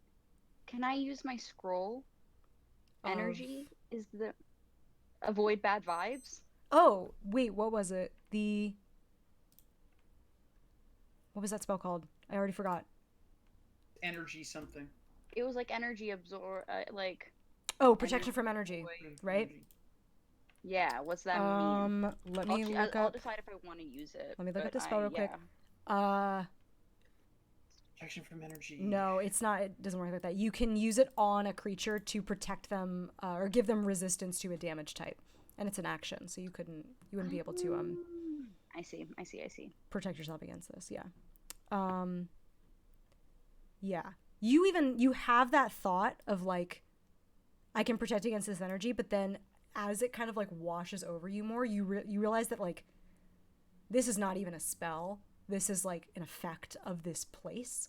For all of you, your vision goes just stark white for a second, and you start to see this like vague outline of a humanoid figure kind of like make itself appear in the brightness, in the white space. Very quickly as that happens, Ethos and Timber kind of like fall out of this vision. Whistle, you see this humanoid figure standing before you. It is all white around you, except for this figure. They have no discernible facial features. It's hard to really even comprehend their form at all. But you see them, and they sort of float towards you, almost as if they're swimming through the air. And a hand sort of reaches out and tries to grab you. Can I try to reach back? Yes. We will come back to that in a second. Ethos and Timber, you are in the real world. You are seeing the branches where the kids are start to sort of wane and loosen a little bit. And you watch Whistle walk silently. Actually, you're an Air Genasi. Sort of float silently directly up to the tree and place their hand on it as you reach out to touch this humanoid figure. Can I try to grab them to keep them from touching the tree? Sure. Make a... What would this be? Be like a grapple. Athletics? grapple? Yeah, Yeah. athletics. Athletics, surely. Yeah, let's see. Is it against something that Yeah, I do? you're gonna fight back, so you will make a dex save, I think it is. I don't actually know if that's true. Alright. We'll make it a dex save. Why not? Well, I got a. good okay. luck. I got Okay, actually, a. I talk big shit. I have a +7, but I got a 2, so it's a 9. 9. Okay. I got a 25. Fucking So Chad. I also have a So +7. you stop me. Fucking You Chad. stop me. Yeah, so you reach out and you grab Whistle. Whistle, I need you to make an attack against Ethos with your sword to get out of this grapple. Oh. So sorry, King. Okay. So what do I? Just a melee attack. Yeah. Your one goal right now is to get to 16. that tree. 16. 16 Does that attack. hit Does that hit? Ethos? My AC is 16. So it does hit. So it does. Okay, cool. Roll damage. And then what damage does it have? It is 1d6 plus 6. That's a big modifier. Yeah. That's a big sword. Where is the d6? There it is. It's the square one. You know it. You 2. love it. Plus 6 is 8. Plus 2 because I have the dueling subclass. I have the dueling Love bard that. sword. So it's 10 10 total. damage? Oh, I'm not looking good. So you I'm looking, swipe. I would say bad. You swipe into Ethos, without even realizing it, because you literally, your body and brain are in two different places right now. Your brain is just reaching out, running towards this figure, but you can't get there. Something is holding you back. And in the real world, Ethos and Timber, you are watching Whistle just like fight for their life to get out of this grapple like a feral animal. like is just like kicking and screaming. If Ethos is like holding them like around the waist, they're like trying to get out of your grasp and pulls out the sword and just digs it into your side from behind.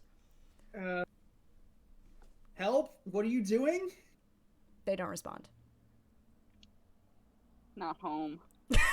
Lights on, no one home. I think I tried to like break up the fight. I think Okay. yeah. How do you do that? I'm just gonna run up and like push. Separate them? Yeah, just separate them. Cool. So Timber runs up and like pushes Ethos off of Whistle, and immediately Whistle just dead sprints towards the tree and just like places their hand on it, and you can't stop them this time. Can I... Oh. I was What? going to say, can I cast Command? That's an action. Yeah. If I can't, I can't. Yeah? No, go for it. All right. I'm going to cast Command, and then I'm just going to yell at Whistle, stop! Cool. And they need to make a Wisdom save. You cast Command and utilize the spell slot, and they do not stop. The spell fizzles in front of them. I want them to touch that tree. Not home.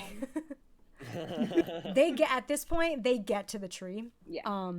And touch it. And Whistle, you see in front of you finally the hand of this humanoid figure and yours interlock. And once again, your vision just blasts white. And suddenly, you see lush hills of rolling green.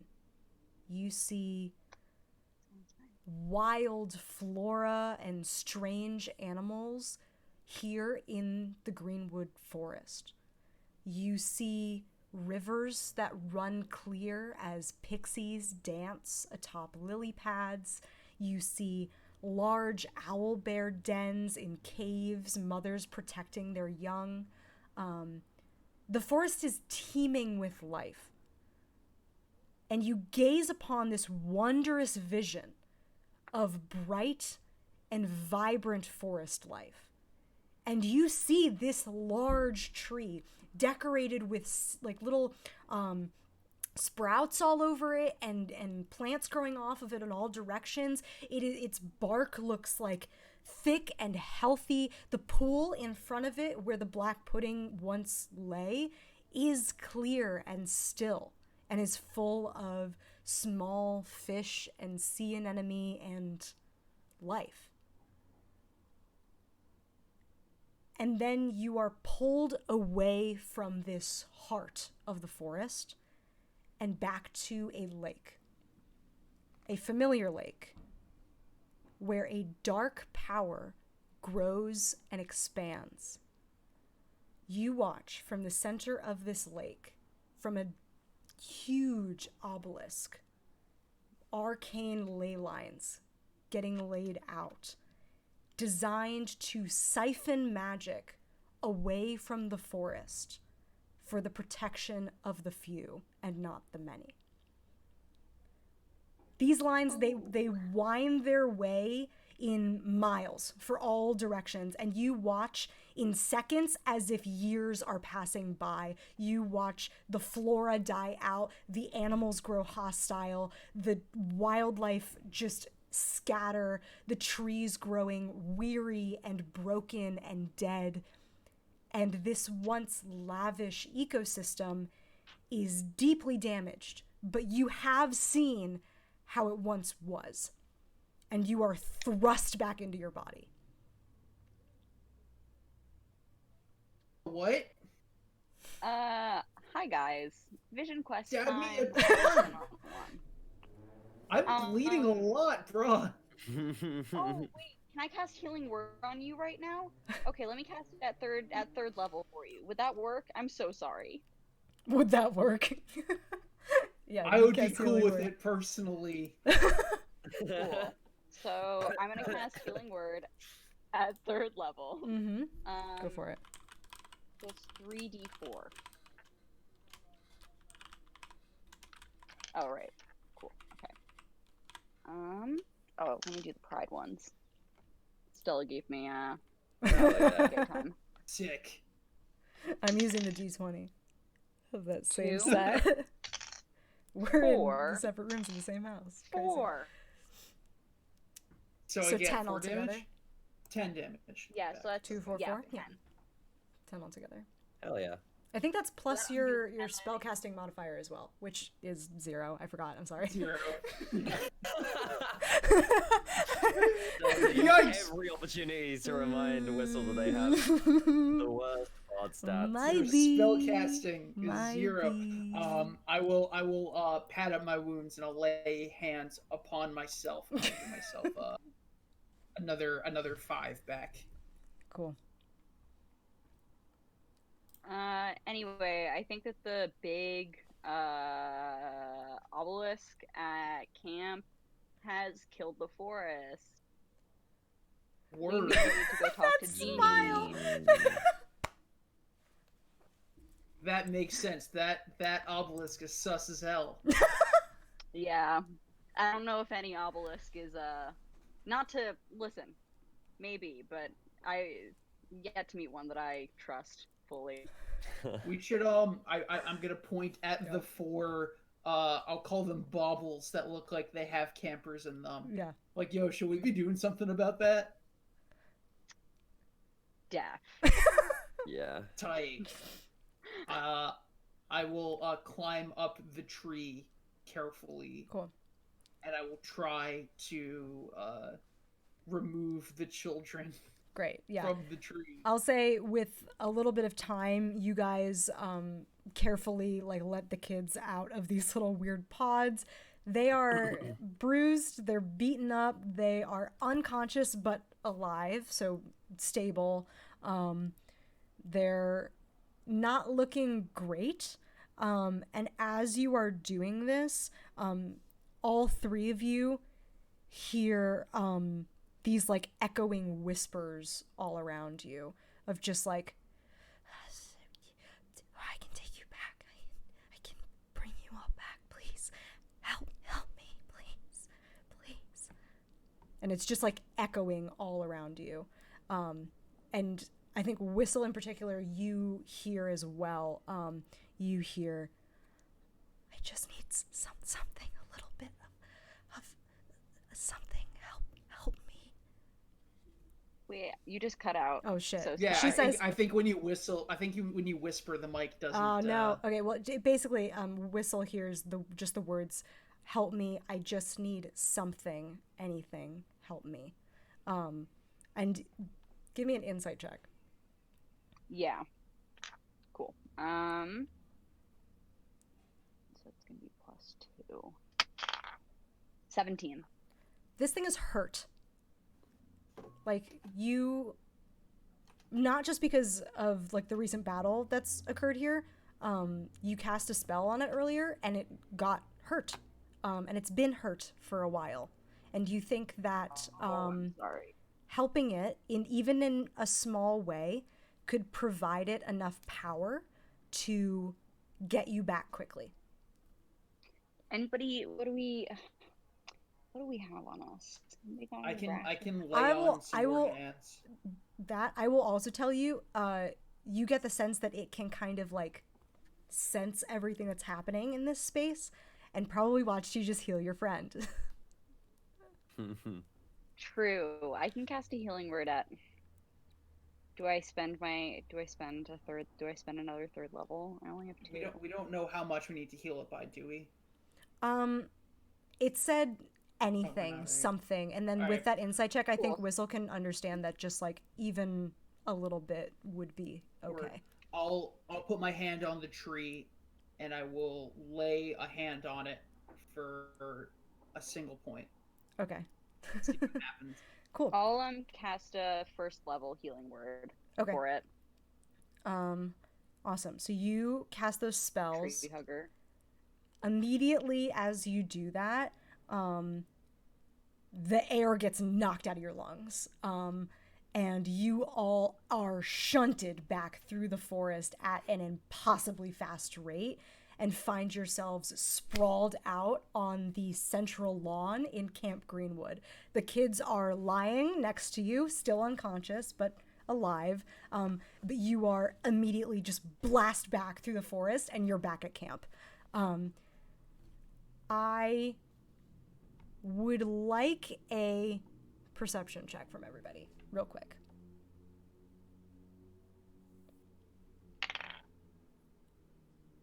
$20.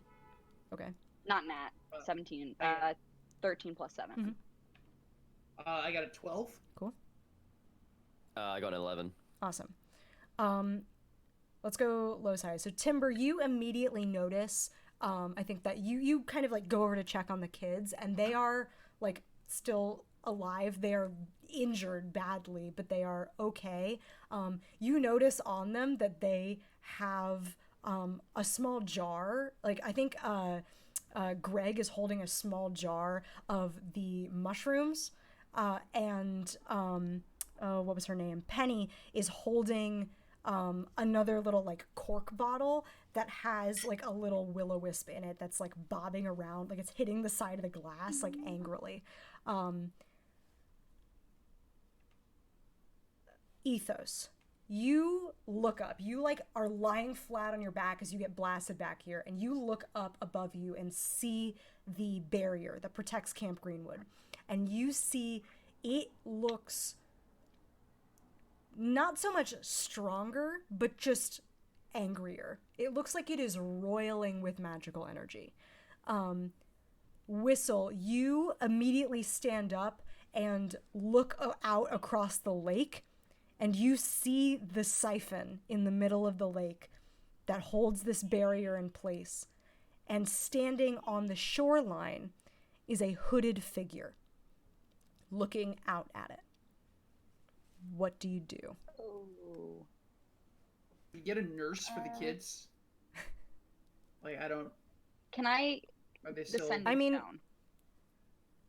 You have the sending stone. Yeah, I mean, Oswald had the other one, so if you talk into it, you will hear it like 5 feet away from you.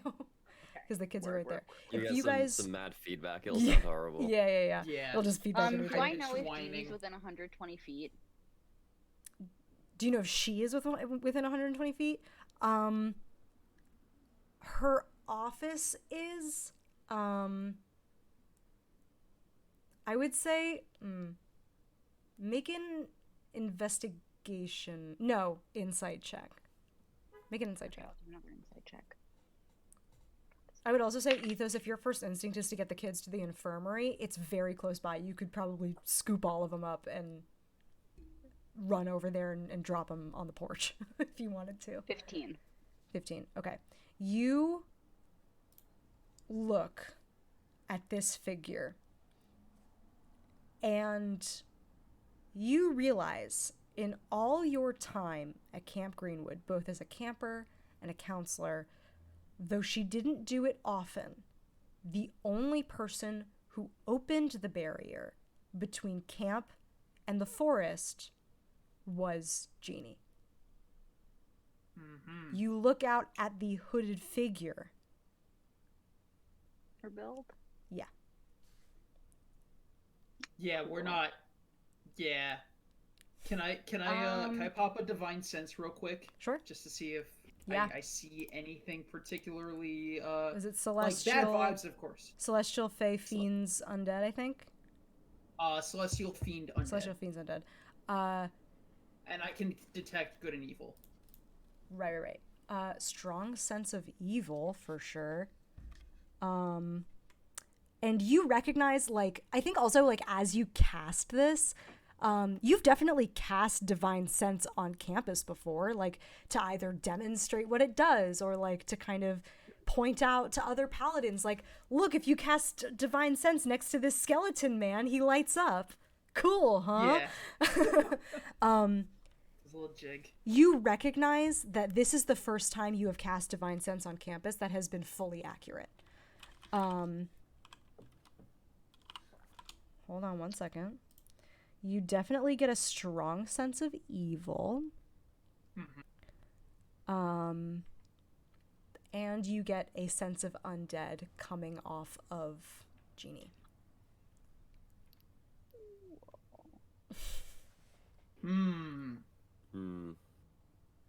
Well, I think Jeannie's doing some dark shit here. Can we pat down the kids for their healing potions and take them? Yeah. We have healing potions, don't we? Yes, you each have We're you each good. have a regular Well, one. we do. No, you can Potions. okay, if Whisper wants to do that, they can absolutely do that. I'm gonna roll a D4. And this is the number that they used. They used 3 of them. You find 1 healing potion on B, the big Goliath boy. Okay. Ethos? Yeah. Break it up. You said that you look worse for wear. Yeah, I do. I feel bad taking this from a child who's unconscious, but We're bringing them to the infirmary. Drink it. You need the strength. I'm drinking this. I'm chugging this. I don't feel You're great pressure. about it, but I do it. And I pop it open and I just like down it. Pretty sure that's 2d4 plus 4 for a regular one. Yeah, because the medium one is 2d6 Yeah, I'm plus drinking 6. mine too. Okay. So Cool. I get I'm not. I still have 37. 8 points back. That's Awesome. pretty good. As you guys are downing these potions and kind of deciding what to do with the kids, what's everyone's passive perception, by the way? I should have asked. 11. 11, cool. 17. Cool. Perception. Passive perception. It's at the bottom underneath skills. It should be. Saving throws. Oh, never mind. Oh, saving throws. It's underneath. Oh, passive perception. It's- 15. Okay. Got it. Sorry. As you guys are deciding what to do here, both Timber and Whistle watch the hooded figure whip their head around and turn to face you. Oh, okay. Get these kids away from here now. I scoop them up and I run them over to the infirmary and just leave them on the porch. Cool. Excellent. I bang on the door and then I run back to the group. Yeah. Time of day wise, also, just to like make sure that everyone's clear, it's like the middle of the night. It's like almost morning at this point. It's like 4:35 a.m. right now. You guys have been in the woods basically all night. Yeah. You see the figure starts to walk towards you, and their hands start to light up with this like similar purple energy that's enclosing the campus. They're still about 60 feet away from you. I'm gonna yell out, "What the fuck are you doing?" I'm gonna. I'm gonna draw my it's sword. not. Mhm. Never mind. I'm just gonna get my sword out and I'm fucking ready. Cool. Yeah, I think this is Timber just like slowly walking towards this figure. Awesome. I got my whistle in my mouth and I'm ready to just fucking toot on that thing. Amazing. It's like charging a battle. Yep. Awesome. Okay. You see in front of you, And as it gets closer, I think if your divine sense is still up, you recognize that this creature is a lich. She has been keeping herself safe and also alive in this place for God knows how long. And she's currently coming towards you. Whistle, you shout out what the fuck is going on here, or whatever you said. She laughs and says, "Did you bring the ingredients?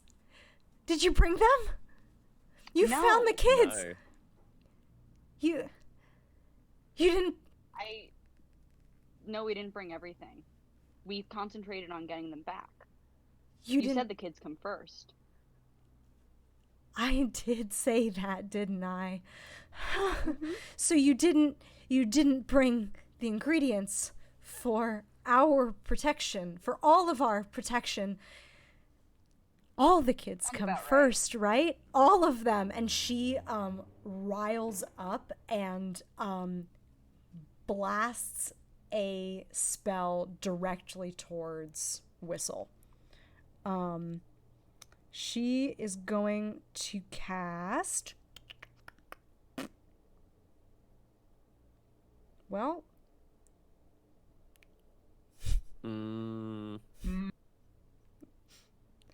I mean... She's gonna cast Fireball. Oh, God. come on. She has it. She's gonna cast it. So I need everyone to make a dexterity saving throw. And I'm gonna roll this damage. All the kids immediately lose a death saving throw because they are unconscious. Wait, I put him on the porch. Yeah. It's within Oh range. shit, this is that. Oh. Shit, okay. Dex save. I'm at a 17. I'm at a 19. 20. Nice. You all save. Way to go. So you're going to take half of this. Let me just scoot all these dice over to one side of my tray. Cool. She did not roll well, so... 6.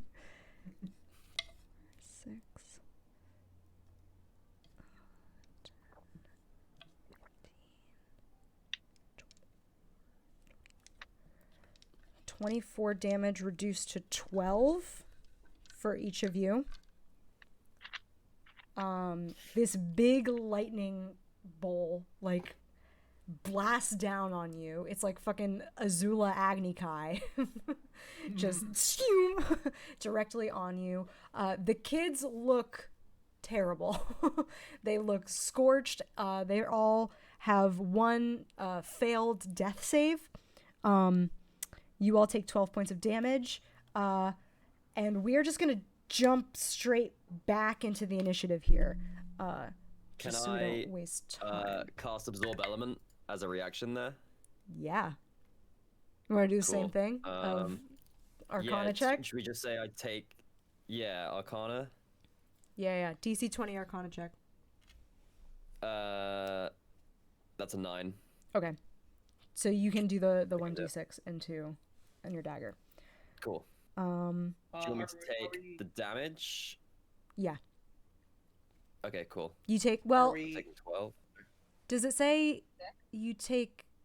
God, that spell is weird. You still take the It doesn't damage. say any damage. It says it captures some of the incoming energy, I think you still take lessening the its damage, effect on though. you, and storing. Yeah, it's so strange. I know. But cool. I'll take the 12. Yeah. Okay. Awesome. Are we Awesome, rolling initiative? awesome. Or... Yeah. So I'm just gonna jump back into the initiative order because this has all happened within the span of minutes of Oh, sure. Okay. of Whistle having that vision, you guys cutting the kids out of the tree, healing the tree bringing you back here, and immediately recognizing this. So I feel like all things considered, like 2 minutes has passed. Okay. So we are gonna jump back to the top of the round. before we actually do that, everybody give me an insight check. And anybody who has proficiency in Arcana, if anybody does anybody have that? I don't. No? Yes, Yes? Okay. I do. Okay. Timber, you can also make an Arcana check in addition to an insight check. Cool. Let's get those insights first. 18. Cool. Non-natural 20. A dirty 20. Dirty 20. Dirty 20. And then 7. 7 insight, and then what's the Arcana for Timber? The Arcana is 17. Cool. Okay. First things first, Timber, you know about liches. And you know that the only way that they can stay alive is by protecting themselves in a thing called a phylactery.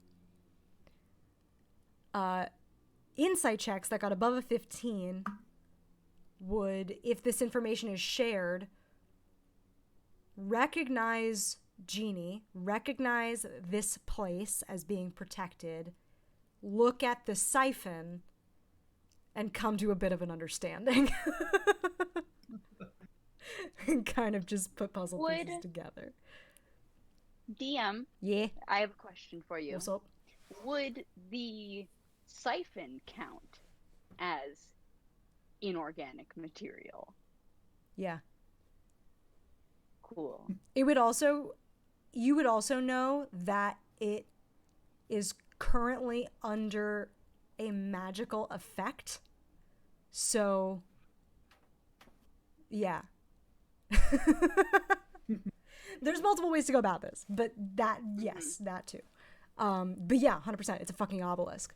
It has some magic on it, but it's not living. It's got a living thing inside of it, maybe, sort of, an undead thing inside of it. But yeah, 100%. Cool. That brings us to Whistle's turn, actually, at the top of the round. Great. That sounds fantastic. I love to have a turn.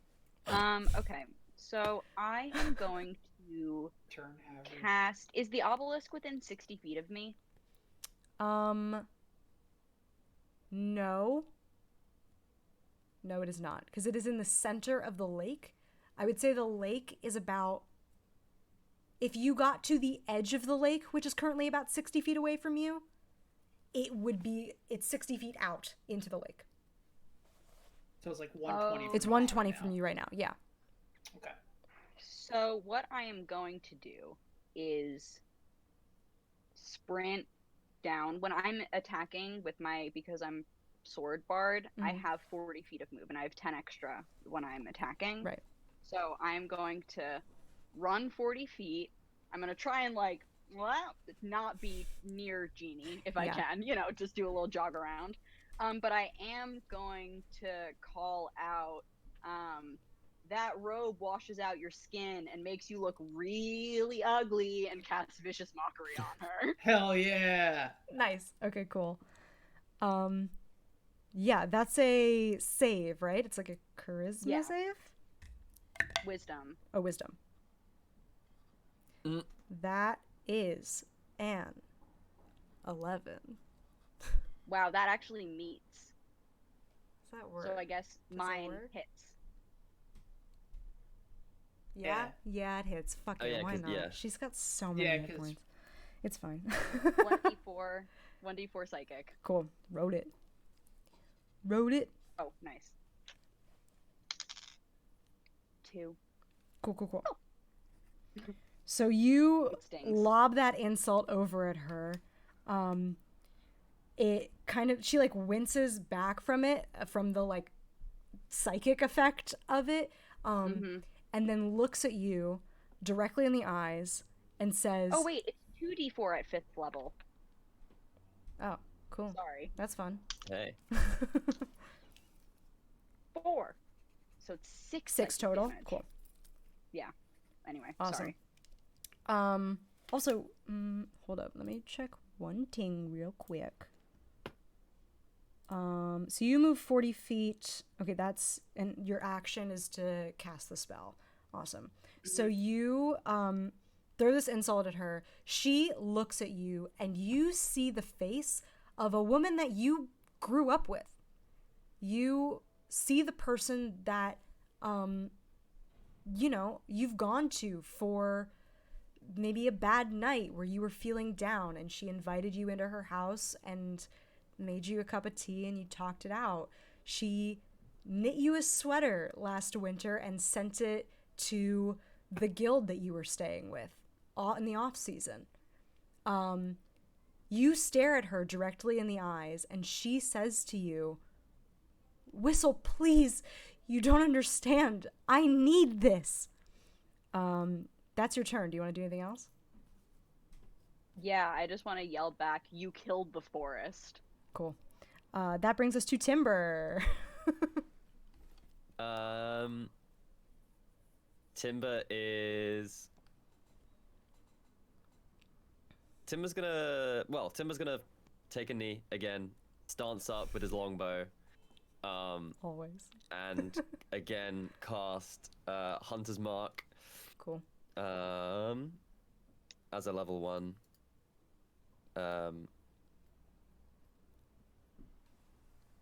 And then again loose 2 arrows from this longbow in like quick succession.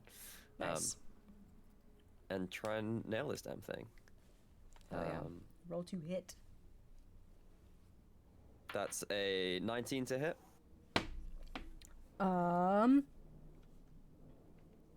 Yeah, that hits. With a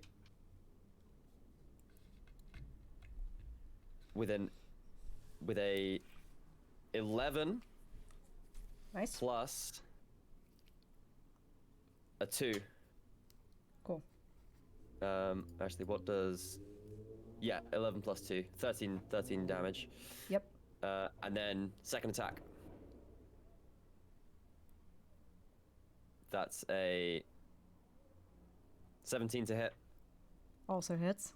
Just hits. And then 9 plus 5. Nice. 14. Okay. Good damage. Cool. So you let fly 2 arrows. You cast your hunter's mark. It gathers around her, and you see that kind of like mark in front of her forehead. And she turns her gaze after getting just wildly insulted by Whisper. Turns her gaze to you, who... Timber, do you live here year round? I think it's one of the things, like, no, I don't live here year round. I am out in the woods, probably, and then I just, like, turn up either, like, a week before or a week after. Yeah. Like, the season starts. Amazing. Like, he doesn't have a calendar. He doesn't know what's up. Like, he's not part of this place in that way. I think... But, so, yeah, he's around. Cool.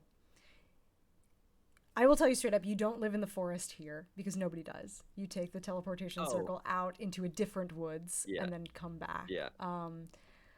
But I think you fire off these arrows, and Jeannie looks at you, and you see a person that you have developed a lot of trust with. Like, you do this thing. Like, she probably, like...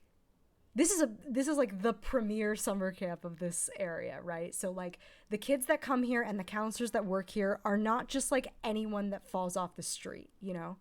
And she looks at you, a person who just sort of showed up one day after accidentally dying in the woods on campus, and then just stuck around and comes and goes.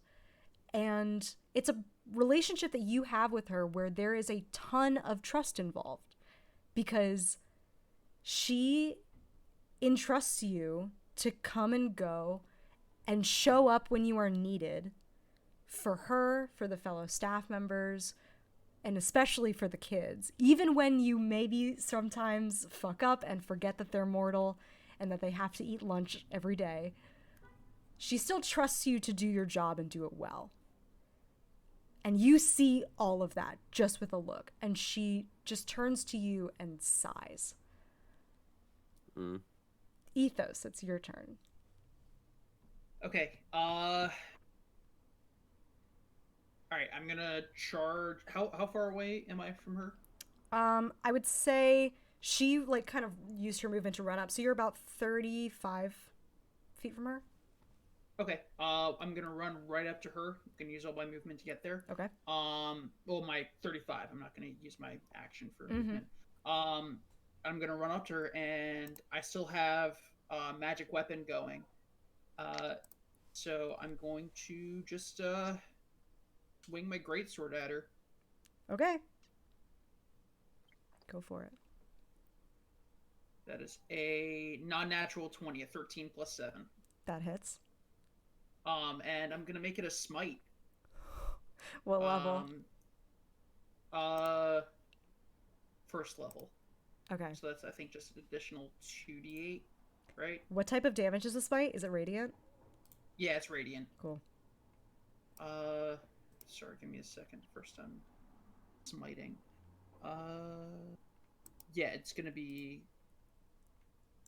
2d8 in addition to the usual roll. Cool. So that's give me the regular damage and then give me the smite damage. yeah. I'm gonna re-roll this one that I got in here. Green weapon fighting. Classic. So it's a 6 plus. With me, so it's 11 damage. Cool. Actually 16 because it was. Oh yeah, no, it is 11. It was 11. My apologies. Okay. And then I'm gonna smite. So that's 2d8. D. It's fun to click buttons. So that's 9 damage. Okay. 9 damage of radiant. Let me do some and quick then- math.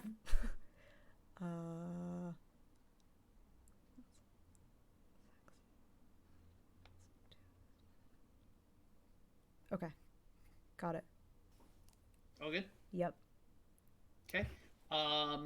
Then I'm gonna use my. Actually, that's gonna be add another one to that because I still got magic weapon going. So. All right. +1 on damage. Yep. Right.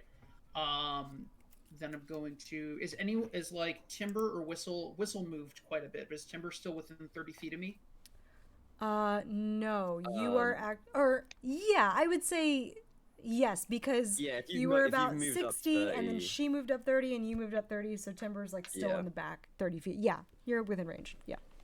Okay. Then I'm gonna bonus action, Channel Divinity, Inspiring Smite. So, you're gonna get. This is the Oath of Glory thing here. So, in addition to the damage I just did, we're gonna get. Timber gets 16 health points back. Ooh. Oh, incredible. Gorgeous. Wowee. That's juicy. Actually, Yeah, it's a nice bite. That's Actually- full HP. Really? yeah. Wow. All right, I'm gonna keep it there then. And then So that's action and bonus action. so that's my first attack. I'm gonna do my second attack now. Fuck you, dude. Yeah. It's Yeah. fun. It's fun to get the big number. Yeah, for sure. Does a 26 hit? Yes. Fun getting all the big numbers. So that's gonna be 4 plus. So that's 6, 10 damage. Okay. Oh, 11. Yeah, 11, 11 damage. Yeah, 'cause plus I got the that one. plus Yeah, yeah, yeah. Cool. And I think that is my turn. Okay. You take these attacks. So you take the first one using a divine smite on it, and you see this like radiant blast hit her so hard, like much harder than you would have imagined. You turn back, hold your hand out, and cast the channel divinity over towards Timber, and then turn around. Yeah, when I channeled the divinity, I had the whistle in my mouth. I blow on it, and I get that additional. Yes. As soon as I connect Yes. with it, there's like a buzzer noise, like in hockey. He's such a Chad. Oh my god. Okay, yeah. Oh, absolutely. Cool. So you swing down, blow your whistle, it rings out, and then swing again. The radiant damage just rakes through her, and she looks up at you, and I think the relationship that Ethos has with Jeannie is sort of a protective one, almost. I mean, Ethos is kind of like a protective guy. He's like strong. He knows he can take on sort of anything. And Yeah. he loves the kids that come here. And he knows that without this person's guidance, for really a majority of this place, it wouldn't function. So you look down and just sink your blade into her. You watch her cry out, this radiant damage just like echoing. And you feel kind of conflicted because this is the first time you are doing pretty much the exact opposite thing of protecting her or protecting this place. I think I have that thought, but I think I try my best to dash it because I was like, she, you know, I usually protect her, but she just hurt the kids. Yep. So like, I love her. She's definitely a mother figure, but the second that like she like raises a finger to the kids, is like, that's it. You're done. I think you have that thought. Look down into her eyes because you are a big furry lion man and she's a human woman. Yeah. I mean, a lich woman, but a human woman. Sure. You look down and you see, as she looks up at you, she says, well, first of all, her face is sunken, pale. She does not look like the person that you would recognize. Her cheeks are just completely sunken in. Her eyes are static black, and you can see veins coming out in all directions from her eyes. And she looks up at you, and on her turn, she stares directly at you and says, "Why won't you just let me win?" And she is going to cast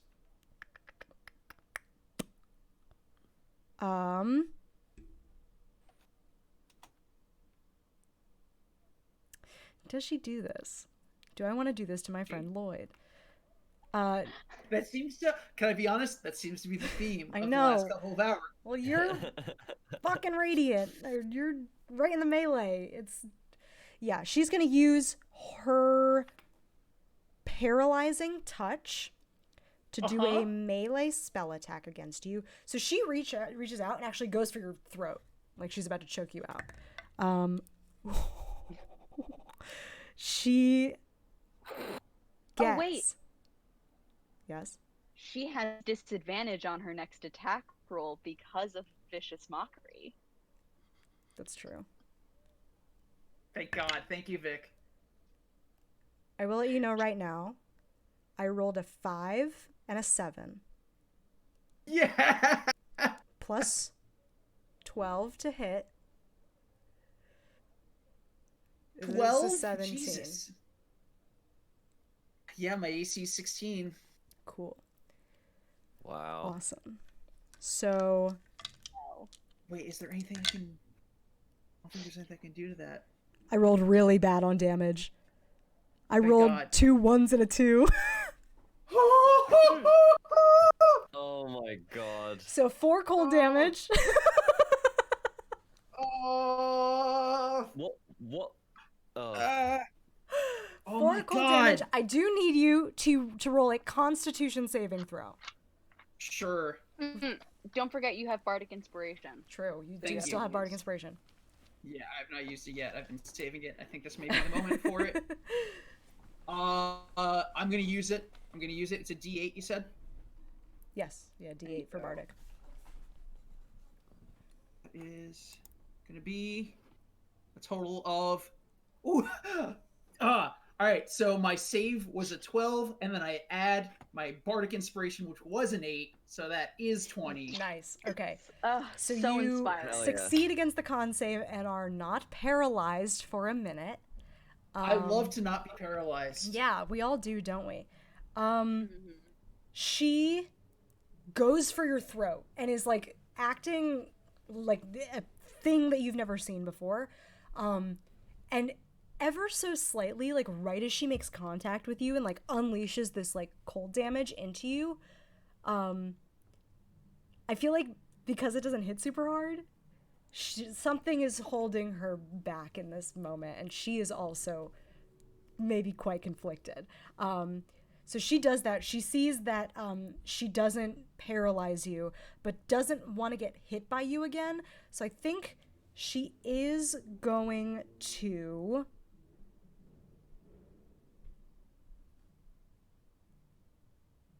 use her movement to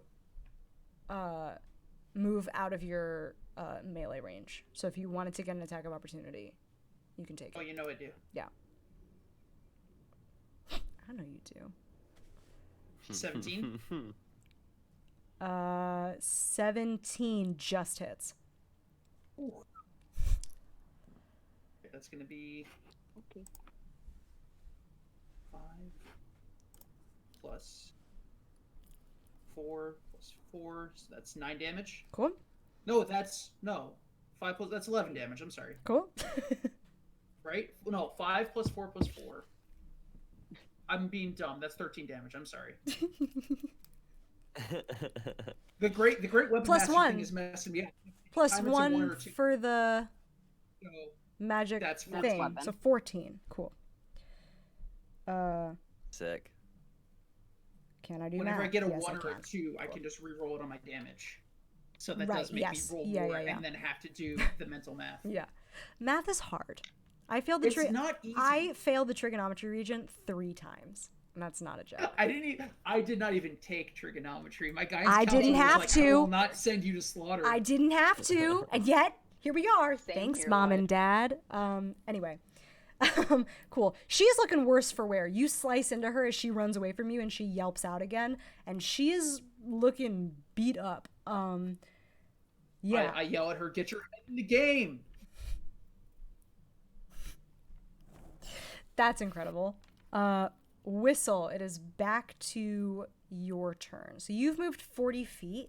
You are now, Great. if we do the math correctly, I would say you're about, Feet out from the shore.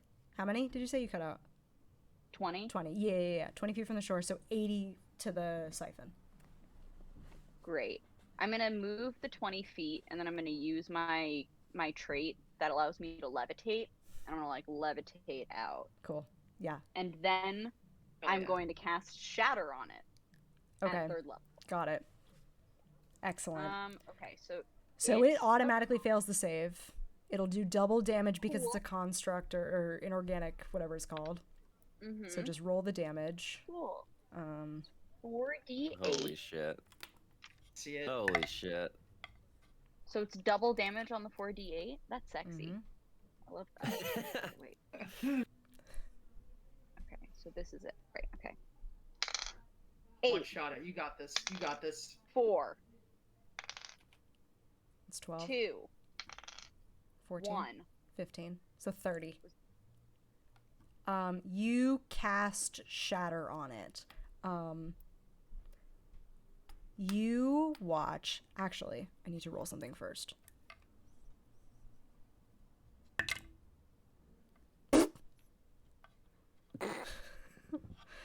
Cool. 30 damage is dealt.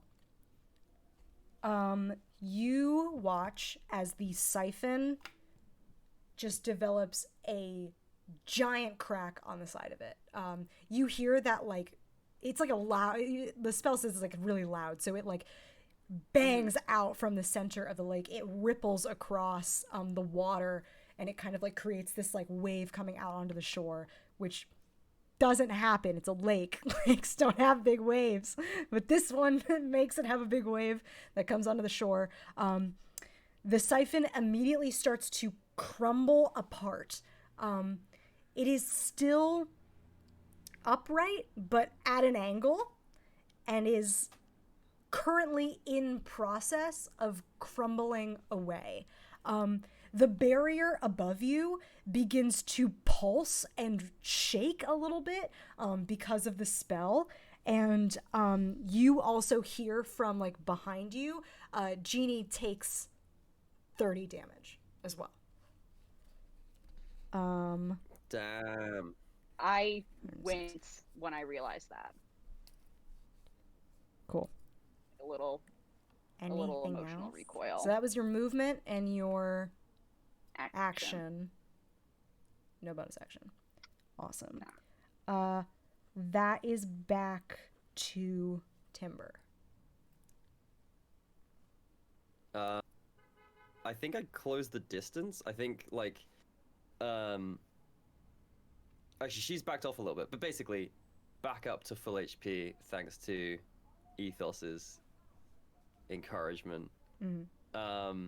And I think I rush in alongside Ethos and close the distance on Genie, and I attack with my dagger, which has this crackling fire Cool. energy around it. Yes. So it's an extra 1d6 for that, right? And you just... It's an extra 1d6 for that and a 1d6 for... Right, for Hunter's Mark. Mark. So I'm going to take my attacks. Awesome. Do it. Where's my... There it goes. 16 to hit. That misses. Okay, second attack. Nat 20. Yeah! Cool. So roll damage. Roll double the dice. There it is. Double? You get double on a crit? Yeah, dude. Yeah. D&D is fun, my guy. D&D is fun because big number D&D's go burr. that's Does big my... number go burr indeed. It do. So it's you total the damage and then double that? Yeah, so it'll be 1d... I think it's 1d4 plus... 1d4, 5, so that's 9. How did you get a 5 on a 1d4? I got 4 on a 1d4 plus 5, which is 9. Okay, so we don't double the okay. modifiers. So it's just the dice that get doubled. So you got a Okay, 4 on it's the just d4. okay, right. So we're currently at 8. Then roll the 2d6. Yeah. I got you. 6 Fuck you. and a 1. Okay. Nice. So 14 plus 8 is 24. Wait, no, it's not. It's 22. 22 22. plus 5 is 27. There we go. number. Oh my god. We love the You big digits. bitch. Oh, You wow. absolute bitch. Love the large sum. I don't trust myself to do this mental math. Hold on. 27, right? Is that what we said? Yeah, it's 52. Yeah. Or wait, no, it's not. No, it's not. No, No, it's not. No, it's not. No, it's not. No, it's not. No, it's not. No, it's not. No, it's I'm not even Okay. trying. Okay. Cool. I need the image of this to be like 54. all of that damage going through, like the hunter's, like whatever that emblem is Yeah. on her, like Yeah. searing, and then the last like there's like 3 things that happen. Like there's the stab, and then there's the hunter's mark, and then there's like all the energy on this dagger that's been absorbed by it just suddenly just goes 100%. and like rushes into her. Yeah. You watch this energy rush into her in a weird and disturbing way. Like it is you miss on the first one and she kind of like strafes left. Right. And then you counter it by like coming around from the other side and just stab her in like the clavicle. Like here. Can I do a cool flavor thing that didn't actually happen? Yeah, sure. But- Yes, I wish you would. So I have a move to rip off an arm and have that act as its own thing. Yeah. Which I didn't cast here, but the image of me like missing and then her turning and then just getting stabbed like from the over the shoulder by this I think other arm. I think it's like instead of actually casting that spell, it's like you miss and then like take the arm and bring it out further to hit her the next time. Right. Yeah, so you hit her like right in the side and you watch as this energy gets sucked through the dagger and like you also watch it like go into her mouth and her nostrils and her ears and through like the whites of her eyes Just kidding. I said that her eyes were all black. The edges of her eyes and just it's just like an attack on the senses, and she looks terrible. You pull the dagger out, and she immediately locks eyes with you. And as a legendary action, is going to cast Frightening Gaze. She's still up. Just barely. I need you to make a wisdom saving throw. Can our adventuring party name be the Frightening Gaze? 100%. That's a grand total of 6 on the whiz. Ooh, okay, cool. Well, the DC was 18, so you were close. But Fuck off. yeah. So the Frightening Gaze. Yeah. I think what this is. Okay, no, tell me what it does, and I'll add some flavor. Well, here's what's happening. You are frightened for 1 minute. You are under the control of the frightened condition, which means that I believe it's, let me look it up again because there's so many goddamn conditions in this game that are impossible to remember. So let me just double check. There we go. The amount of times I have been to this page on Roll20 is astronomical. Okay. You have disadvantage on ability checks and attack rolls while the source of its fear is within line of sight. You are currently in an open lawn and also right next to her. So that is currently happening. I'm just gonna write a big thing on my notepad that says disadvantage. Yep. And you cannot willingly move closer. So you're in melee right now, but if she moves away, you can't follow her, essentially.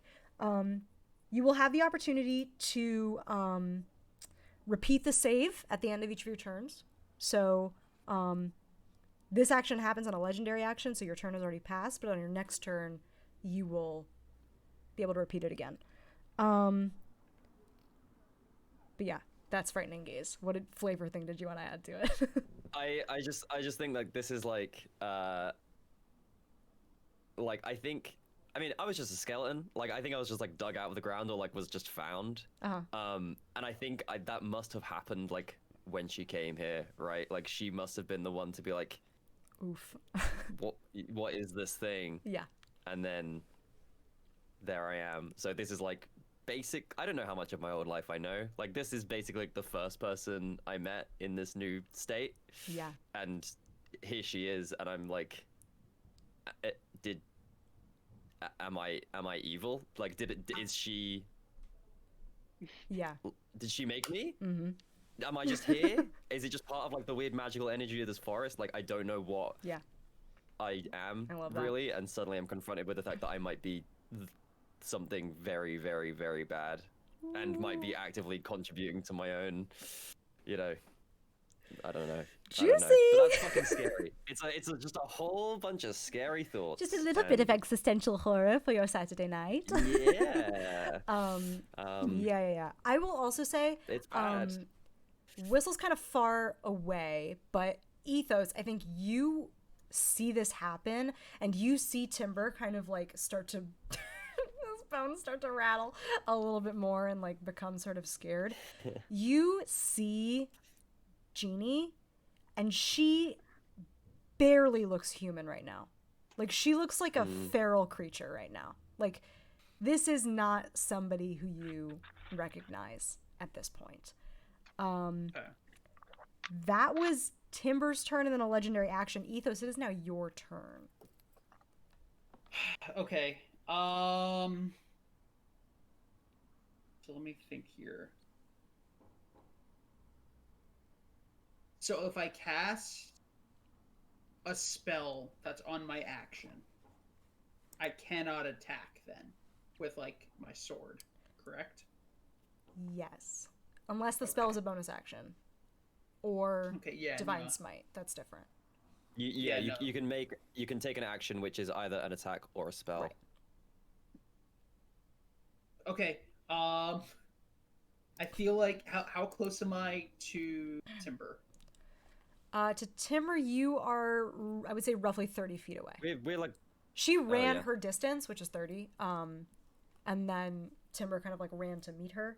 So Yeah. you're all Okay. about the two of them are about 30 feet away from you, and then Whistle is far on top of the lake, water. which I don't know if you were picturing Painted Lady from Avatar, but I absolutely was. Like Oh, how yeah. how Katara like rolls out the mist. Yeah. Especially from, like, using the air ganassi stuff. To, Yeah. like, with the Sure. water. All right, here's what I'm gonna do. I'm gonna run up to. Wait, quick I'm gonna check. Did run I up to- take any damage on my turn? Gaze doesn't Frightening do... Gaze does not do damage. It just Okay. is the frightened condition. Fucks me up. Yeah, cool. Just fucks you up psychically. Yeah. All right, I run up to Timber, Cool. and we joke about Ethos being a Chad, but he's a very sincere Chad. So he runs up to Timber and puts a hand on his bony shoulder. Does Timber have a shirt on? I don't know if we discussed if he's just a skeleton or not, if he's wearing. Just a naked I boy. No. No, I think he Put kind some of clothes is. on. He's just a naked dude. All right.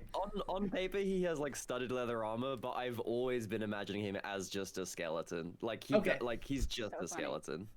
You Okay. wouldn't even give him like briefs. He's got Why? like, What's he's he got to like, cover? He's a got no meat. belt. He's got no meat. Timber, short dick king. Canonically. Got a fanny Oh pack? my god. I put a hand on Timber's bony AC joint right here, very reassuringly. They say, "Hey man, you are who you choose to be," and I'll cast heroism. Oh which, hell yeah! Oh. Which, to give you the spell text on Yes, that, a willing please. creature you touch is imbued with bravery until the spell ends. The creature is immune to being frightened and gains temporary hit points Yes. equal to my spell casting ability modifier. But I don't think you took any. You're at like full health, right? I'm a full HP. Yeah. But Okay, so temporary you're hit now points is immune? different. Right. Temporary- So you're gonna I get. can just I can. You add those on top. So you're at Okay, max. so you're gonna get plus an additional 4 temporary hit points. Cool. Hell yeah. You're now immune to being frightened. And with that, because that is, I think, that is a concentration, so magic weapon is dropped. So that's going on. You're good now. Bonus action. Can I do anything on a bonus action? Do I have anything that goes on the bonus action? I did my chill and divinity I already, don't so know. that's good. I have something I can do, but that's only for creatures within 10 feet, and I don't want to do that to Timber. So I'm going to use, I guess, I think I've got like 5 feet of movement left, so I'm going to use that to try to head in Genie's direction. But then Okay. that is my turn. So you are currently like just positioning yourself like next to Timber in front of her, essentially. Oh, it's like Because you had to. She was right in front of him. Yeah. Because he ran up and Yeah. stabbed her. Am I within 10 feet of her then? Yeah. Yeah. Oh, then I am gonna do something. I'm gonna roar at her. And I'm gonna use my What? daunting roar as a bonus action once per short rest. Creatures of your choice within 10 feet must succeed on a wisdom save, or they are now frightened of me. Oh hell So- yeah! So I Oh, need a wisdom please. save against her. Please. She's got to beat a 14. She's immune to being frightened. Fuck! I rolled it just for fun. She's immune to being frightened. So Ow. you roar at her, and she kind of like wipes the spittle off her face and just That's kind of fine. like shakes and kind of like twists her neck a little bit as if she's like, as if it was like too loud but just annoying, you know? Listen, Yeah. I'll count that as a victory. Cool. That is my turn. That is your turn. Cool. She does not want to be in the middle of 2 big, strong melee boys. So on her turn, she is going to look at each of you and cast Dimension Door.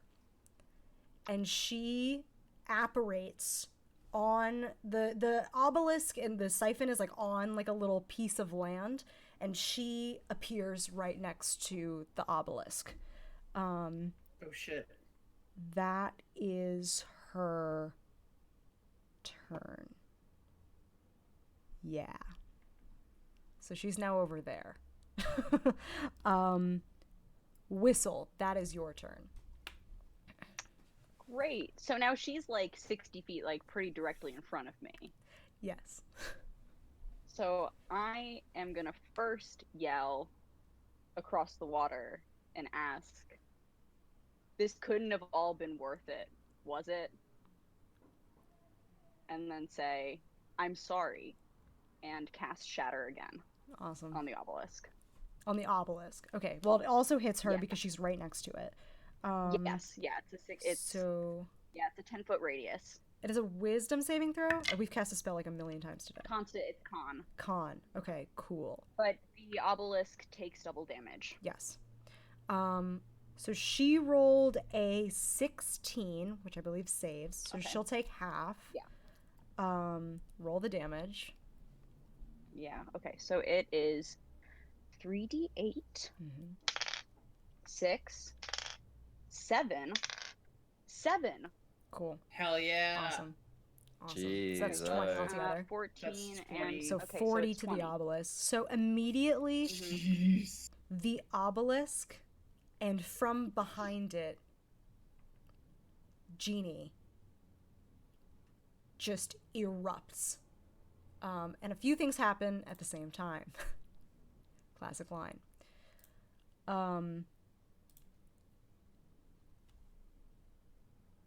The material, which I think is like it looks like a type of like obsidian kind of rock that forms this thing, just shatters and like sprinkles into the water. You hear just like just all around of these like pieces of it hitting the water.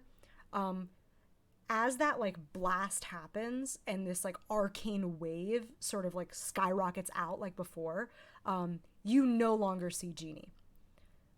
She is just gone. She doesn't, there's no kind of like explosion of like, you know, eruption of ash or any kind of like body or anything like that. She is simply gone.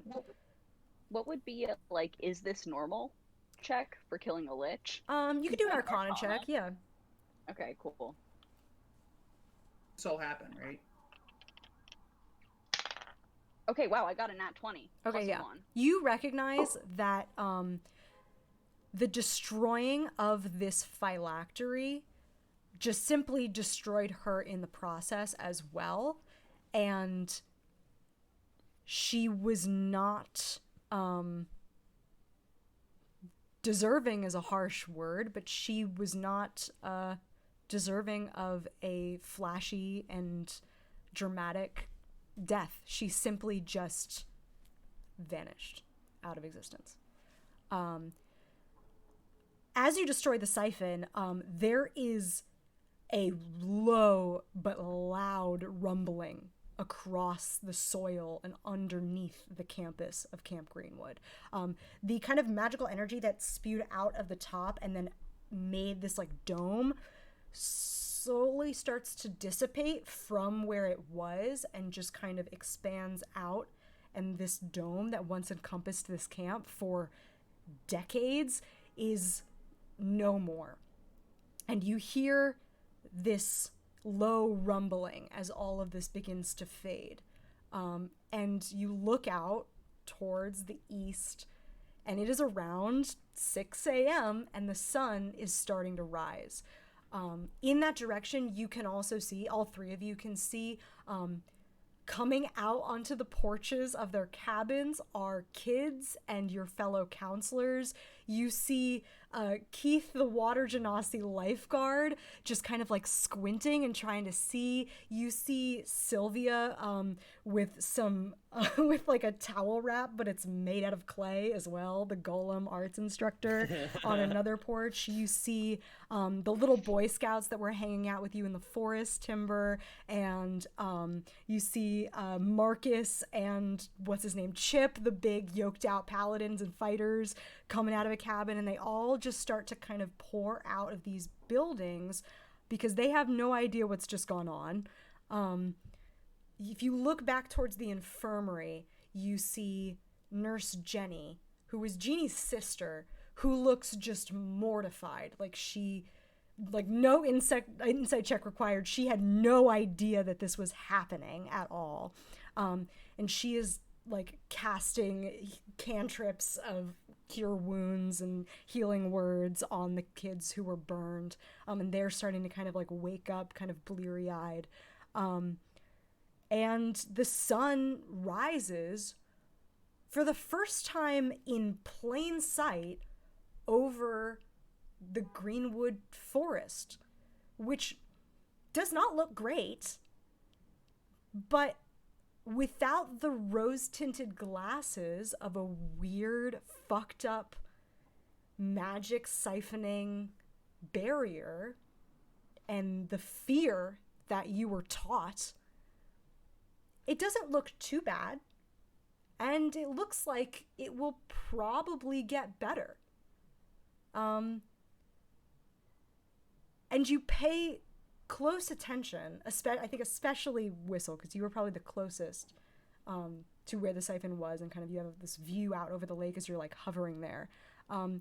Right above the tree line, in the direction that you guys traveled to go save the kids, is a bright, glowing humanoid figure.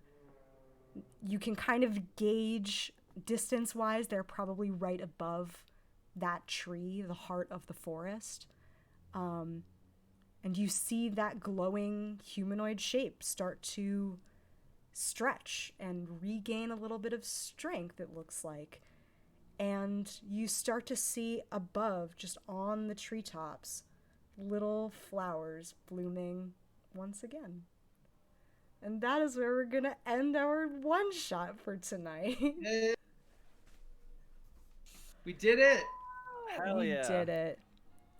Oh boy. Moral ambiguity. I'm tired. Oh my goodness. Yeah. Oh, that was very fun. That was a lot. Thank Stella, you guys thank for you playing. for running that for us. Oh my god. Yeah, thank you. That was excellent. Thank That you was guys so for fun. playing. It was so great. Yeah. Also, thanks to You're such a everybody. good storyteller. Shut up. No. Yeah. You're good at this. Accept it. Thanks, guys.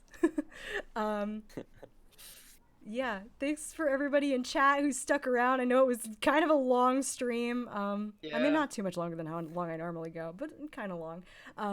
If it What? if it was half as fun to watch as it was to play, you guys did, Truly. like you had You a guys good had time. a good I'm sure. time. Yeah.